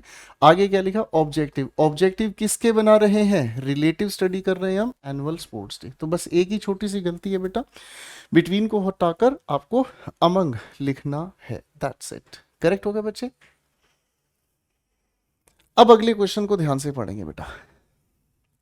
Select the sentence with the appropriate use of prepositions. ठीक है, एक नई तरह का आप लोगों के लिए सवाल है। The rise with the morning, the rise with the morning सभी ऑप्शंस में लिखा है। चलो ऑप्शंस को एलिमिनेशन से हम लोग ठीक कर लेते हैं, ठीक है ना। They rise with the morning, ठीक है, सब जगह लिखा हुआ है। मॉर्निंग लार्क, ठीक है ना जी, एक पक्षी है जो आसमान में बहुत ऊंचा उड़ता है भाई, ठीक है ना। They rise with the morning lark, आगे लिखा है and labour till almost dark, ठीक है ना जी। लेबर यहाँ वर्ब है बच्चों, जिसका मतलब होता है कड़ी मेहनत करना, ठीक है ना। देखो बच्चों, जब स्टिल की हम बात करते हैं तो स्टिल जो है अपने आप में एक एडवर्ब है जो बताने का काम करता है किसी चीज को जो अब भी कंटिन्यू है। मैंने क्या कहा? जो अब भी कंटिन्यू है। तो सर ये तो उठते हैं और अब भी काम कर रहे हैं, तो ये जस्टिफाइड नहीं है इसकी सेंस, ये जस्टिफाइड नहीं है इसकी सेंस, ठीक है जी। अब आती है बात हमारे सामने अटमोस्ट। जब अटमोस्ट की हम बात कर रहे हैं तो अटमोस्ट का मतलब होता है ग्रेटेस्ट अमाउंट, ठीक है ना जी। ये अपने आप में मीनिंग हमें बताता है, जो ग्रेटेस्ट अमाउंट की हमें बात करता है। यहाँ पर ग्रेटेस्ट अमाउंट की बात नहीं है, हमसे कहा है एप्रोप्रिएट यूज ऑफ प्रेपोजिशन। तो प्रेपोजिशन के दो ही रास्ते बचते हैं, एक टिल है और एक बाई है। अब इन दोनों को बिल्कुल सिंपल तरीके से हम समझने का काम करते हैं, ठीक है ना जी। ये बजे हैं भाई साहब रात के 9। ठीक है जी। हमारे यहाँ पर जितने भी स्टाफ के लोग हैं, हमारे यहाँ के जितने भी स्टाफ के लोग हैं, वो सुबह किसी भी टाइम आए, लेकिन टिल 9 PM वो काम करेंगे, टिल 9 PM। तो इसका मतलब क्या हुआ, शुरुआत कहीं भी हो, कहाँ पर अंतिम समय आपने बता दिया, जब तक 9 नहीं बज जाते। ठीक है जी। जैसे ही आप बाई की बात कर रहे हैं, तो बाई का मतलब क्या होता है, बाई इसी के नेक्स्ट लेवल पर जाता है। क्या चीज, ये हमेशा एक लिमिट बताने का काम करता है और हमें बताता है कि 9 बजे के बाद वो काम नहीं करते हैं। अब पॉइंट को ध्यान से समझते हैं। ठीक है, यहां हमारे सामने लिखा है they rise with the morning block and labour by almost dark, यानी कि जब तक अंधेरा नहीं हो जाता तब तक वो काम करते हैं। सर यहाँ इस बाई के अंदर एक छोटी सी कंफ्यूजन आ जाती है, आप यहाँ उनको वार्निंग देने का काम कर रहे हैं। ठीक है ना, जैसे आप कभी भी कोई फॉर्म फिल करते हैं, तो फॉर्म फिल करते हुए नोटिफिकेशन में लिखा हुआ मिलता है you can apply for this post latest by this date. आप एक वार्निंग दे रहे हैं, अलर्ट कर रहे हैं, इस समय सीमा के बाद नहीं आप भर सकते। तो सर यहाँ कोई ऐसी समय सीमा बताने की आवश्यकता नहीं है, आप सिंपल उनके प्रोसेस को बता रहे हैं। प्रेजेंट इंडेफिनिट कहता है उनका रूटीन एक्शन है, प्रेजेंट इंडेफिनिट कहता है उनका रूटीन एक्शन है। उनका रूटीन एक्शन कहाँ तक चलता है, यहां तक चलता है। तो ज्यादा बेहतर हमारे सामने यही एक प्रेपोजिशन को जस्टिफाइड हम मान सकते हैं। करेक्ट हो गया भाई। आइए बच्चों, अगले क्वेश्चन की बात करते हैं। इन द पास्ट, पुरानी बात करें तो the process of selecting right candidate, पुरानी अगर हम बात करते हैं, ये समय की दौरान की बात कही गई है। The process of selecting the right candidate, कोई आपत्ति नहीं है इसमें, ऑफ अपनी जगह सही है। हैज रिफ्लेक्टेड रिवलरीज, बहुत ज्यादा विरोधियों को दिखाया गया है, बहुत ज्यादा विरोध दिखाया है। Between many countries and, sir यहाँ बिटवीन अपनी जगह वैलिड है, क्यों, क्योंकि बिटवीन के साथ आगे पेयर करने के लिए कंजंक्शन ठीक काम कर रहा है। Many countries and popularity contest played out, ठीक है। अमंग गवर्नमेंट्स, गवर्नमेंट्स बहुत ज्यादा होंगी, ठीक है जी, तो अमंग अपनी जगह वैलिड काम कर रहा है। एनजीओज एंड मीडिया, तो इसमें कोई दिक्कत नहीं है, तो इस सेंटेंस में कोई भी एरर नहीं है, ये अपनी जगह सही काम कर रहा है। ठीक है बच्चा पार्टी, चलिए भाई अगले क्वेश्चन की ओर लेकर चलते हैं आप लोगों के लिए। शी कंप्लेंट अबाउट हर, लिखा है she complained about her weak eyes and lamented about. Lament का मतलब होता है जब आप किसी के लिए, किसी चीज के लिए दुख व्यक्त करते हैं। ठीक है जी, जब आप किसी चीज के लिए दुख व्यक्त करते हैं। आगे लिखा है द नेसेसिटी फ्रॉम स्पेक्टेकल्स, उसने शिकायत की किस चीज के बारे में, हर वीक आईज, कि उसकी जो आईज हैं वो कमजोर हैं। ठीक है जी। अब कंप्लेन अपने आप में, ठीक है ना, कंप्लेन अपने आप में ट्रांजिटिव वर्ब तब होती है जब इसके बाद हम पर्सन लिखने की कोशिश करते हैं। ठीक है ना, शी कंप्लेन्ड हिम। अब किस चीज के बारे में आपने कंप्लेन की, अबाउट समबडी या समथिंग। ठीक है भाई, तो ये तो कोई परेशानी नहीं कर रहा है। आगे लिखा है लिमेंटेड, लिमेंटेड का सब्जेक्ट कौन है, शी। लिमेंटेड का मतलब दुख व्यक्त करना, पछतावा व्यक्त करना। यहां पर भी अबाउट ठीक है। द नेसेसिटी फ्रॉम नहीं, ऑफ, किस चीज की जरूरत है उसे, आंखों में दर्द है तो भाई स्पेक्टेकल्स की उसे जरूरत है, और कुछ नहीं चाहिए भाई। ठीक है दोस्त, आइए बच्चों 48 की तरफ बढ़ रहे हैं। क्या कहता है क्वेश्चन 48, ठीक है। The way forward is for the government to push through a long delayed reform of oil marketing in order to consciously shore on investments and restructure the oil market architecture। ठीक है जी। The way forward, आगे का जो रास्ता है, ठीक है ना जी, लिखा है क्या, इज फॉर द गवर्नमेंट, सरकार के लिए है। टू पुश, इंफिनिटिव काम कर रहा है, पुश करना, आगे इसको और गति देना। थ्रू अ, किस जरिए तो गति देना, अ लॉन्ग डिलेड रिफॉर्म, जो बहुत पहले से अटका हुआ है, उस रिफॉर्म को लागू करके, of oil marketing in order to, purpose बताया जा रहा है। कॉन्शियसली श्योर ऑन, ऑन का क्या सेंस है, और का तो कोई सेंस है नहीं यहाँ पर, तो हमें यहाँ कहना होगा क्या चीज, जब आप किसी चीज को बहुत ज्यादा स्ट्रोंग बनाते हैं, उसको सपोर्ट करके, तो उसके लिए फ्रेजल वर्ब है शोर अप। ठीक है ना, तो शोर अप का मतलब हमें क्या समझ में आता है, शोर अप का मतलब होता है जब हम सपोर्ट कर रहे हैं क्या कर रहे हैं, जब हम सपोर्ट कर रहे हैं ताकि हमारी कोई भी बात, हमारा आर्ग्यूमेंट या हमारी कोई भी स्थिति स्ट्रोंग हो जाए। ठीक है, investments and restructure the oil market architecture. How can you be so gullible and not realise, आप ऐसे कैसे हो सकते जिनको आसानी से धोखा दिया जा सके और आप ये महसूस भी नहीं करते हैं that the person whom you call your friend, जिस दोस्त को आप अपना दोस्त बुलाते हैं, hangs out with you। Hanks out का मतलब आप सभी लोग जानते हैं, क्योंकि ये कोई नया मुश्किल शब्द है नहीं। हैंग आउट का मतलब होता है, चलो आप कमेंट्स में आंसर दीजिएगा हैंग आउट का मतलब क्या होता है, ठीक है ना जी। विद यू, यहाँ विद क्यों, अब एक एक करके सवाल पूछता हूँ। हैंग आउट का मीनिंग आपको बताना है, यहाँ विद का यूज किस तरीके से किया गया, क्या जस्टिफाई करने के लिए यूज हुआ है। Only because he is living off to you, ठीक है ना जी। अब ध्यान से देखो, लिविंग ऑफ यू। अब लिविंग ऑफ का मीनिंग आप लोगों को बताना है और बताना है फोर्थ आंसर, यहाँ मतलब फोर्थ, ये जो ऑफ लिखा है यहाँ पर, आखिर इसको क्यों यूज किया गया है। ठीक है भाई, चलो सेंटेंस के अंदर अगर हम ध्यान से देखते हैं तो कोई भी एरर नहीं है, सेंटेंस के अंदर कोई भी एरर नहीं है। ये एक एनालिटिकल क्वेश्चन मैंने आपके लिए बना दिया है, ठीक है ना। 4 मैंने आप सभी से सवाल पूछे हैं, आप बताएंगे इसका मीनिंग क्या है। ठीक है, यहाँ विद का यूज किस तरह किया गया है, यहाँ इस लिखे हुए सवाल में लिविंग ऑफ का मतलब क्या होता है, इस ओ एफ का मतलब आप मुझे बताएंगे यहाँ किस कॉन्टेक्स्ट में यूज किया गया है। ठीक है बच्चे, चलिए ये क्वेश्चन आप लोगों के प्यारे से होमवर्क के लिए मैंने दे दिया है आपको। ठीक है, आइए बाबू अगले सवाल की काम करते हैं। The Kepler space telescope launched on 2009 was designed to find planets around other stars. अच्छा सवाल है। सवाल की अगर हम बात कर रहे हैं, ध्यान से समझते हैं।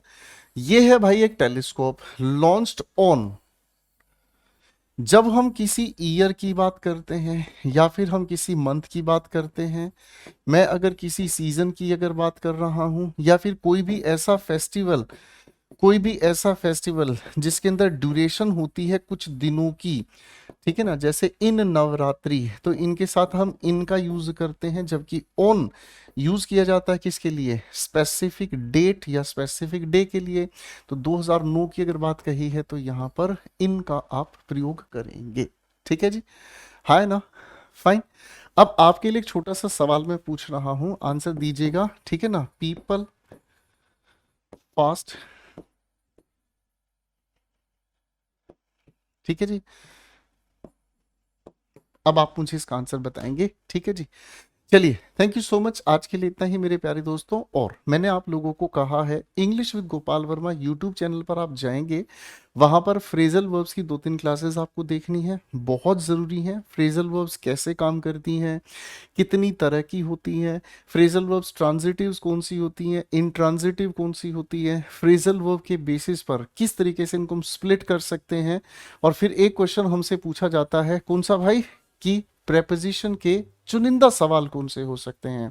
तो मेरे प्यारे दोस्तों, इस अगली क्लास में भी आप लोगों के साथ प्रेपोजिशन पर ही हम काम करेंगे, जिसमें ज़्यादातर हम आपके साथ लेकर चलेंगे वो क्वेश्चन जो ज़्यादातर ट्रेडिशनल है, रिपीटेड है। थैंक यू सो मच, आज के लिए इतना ही।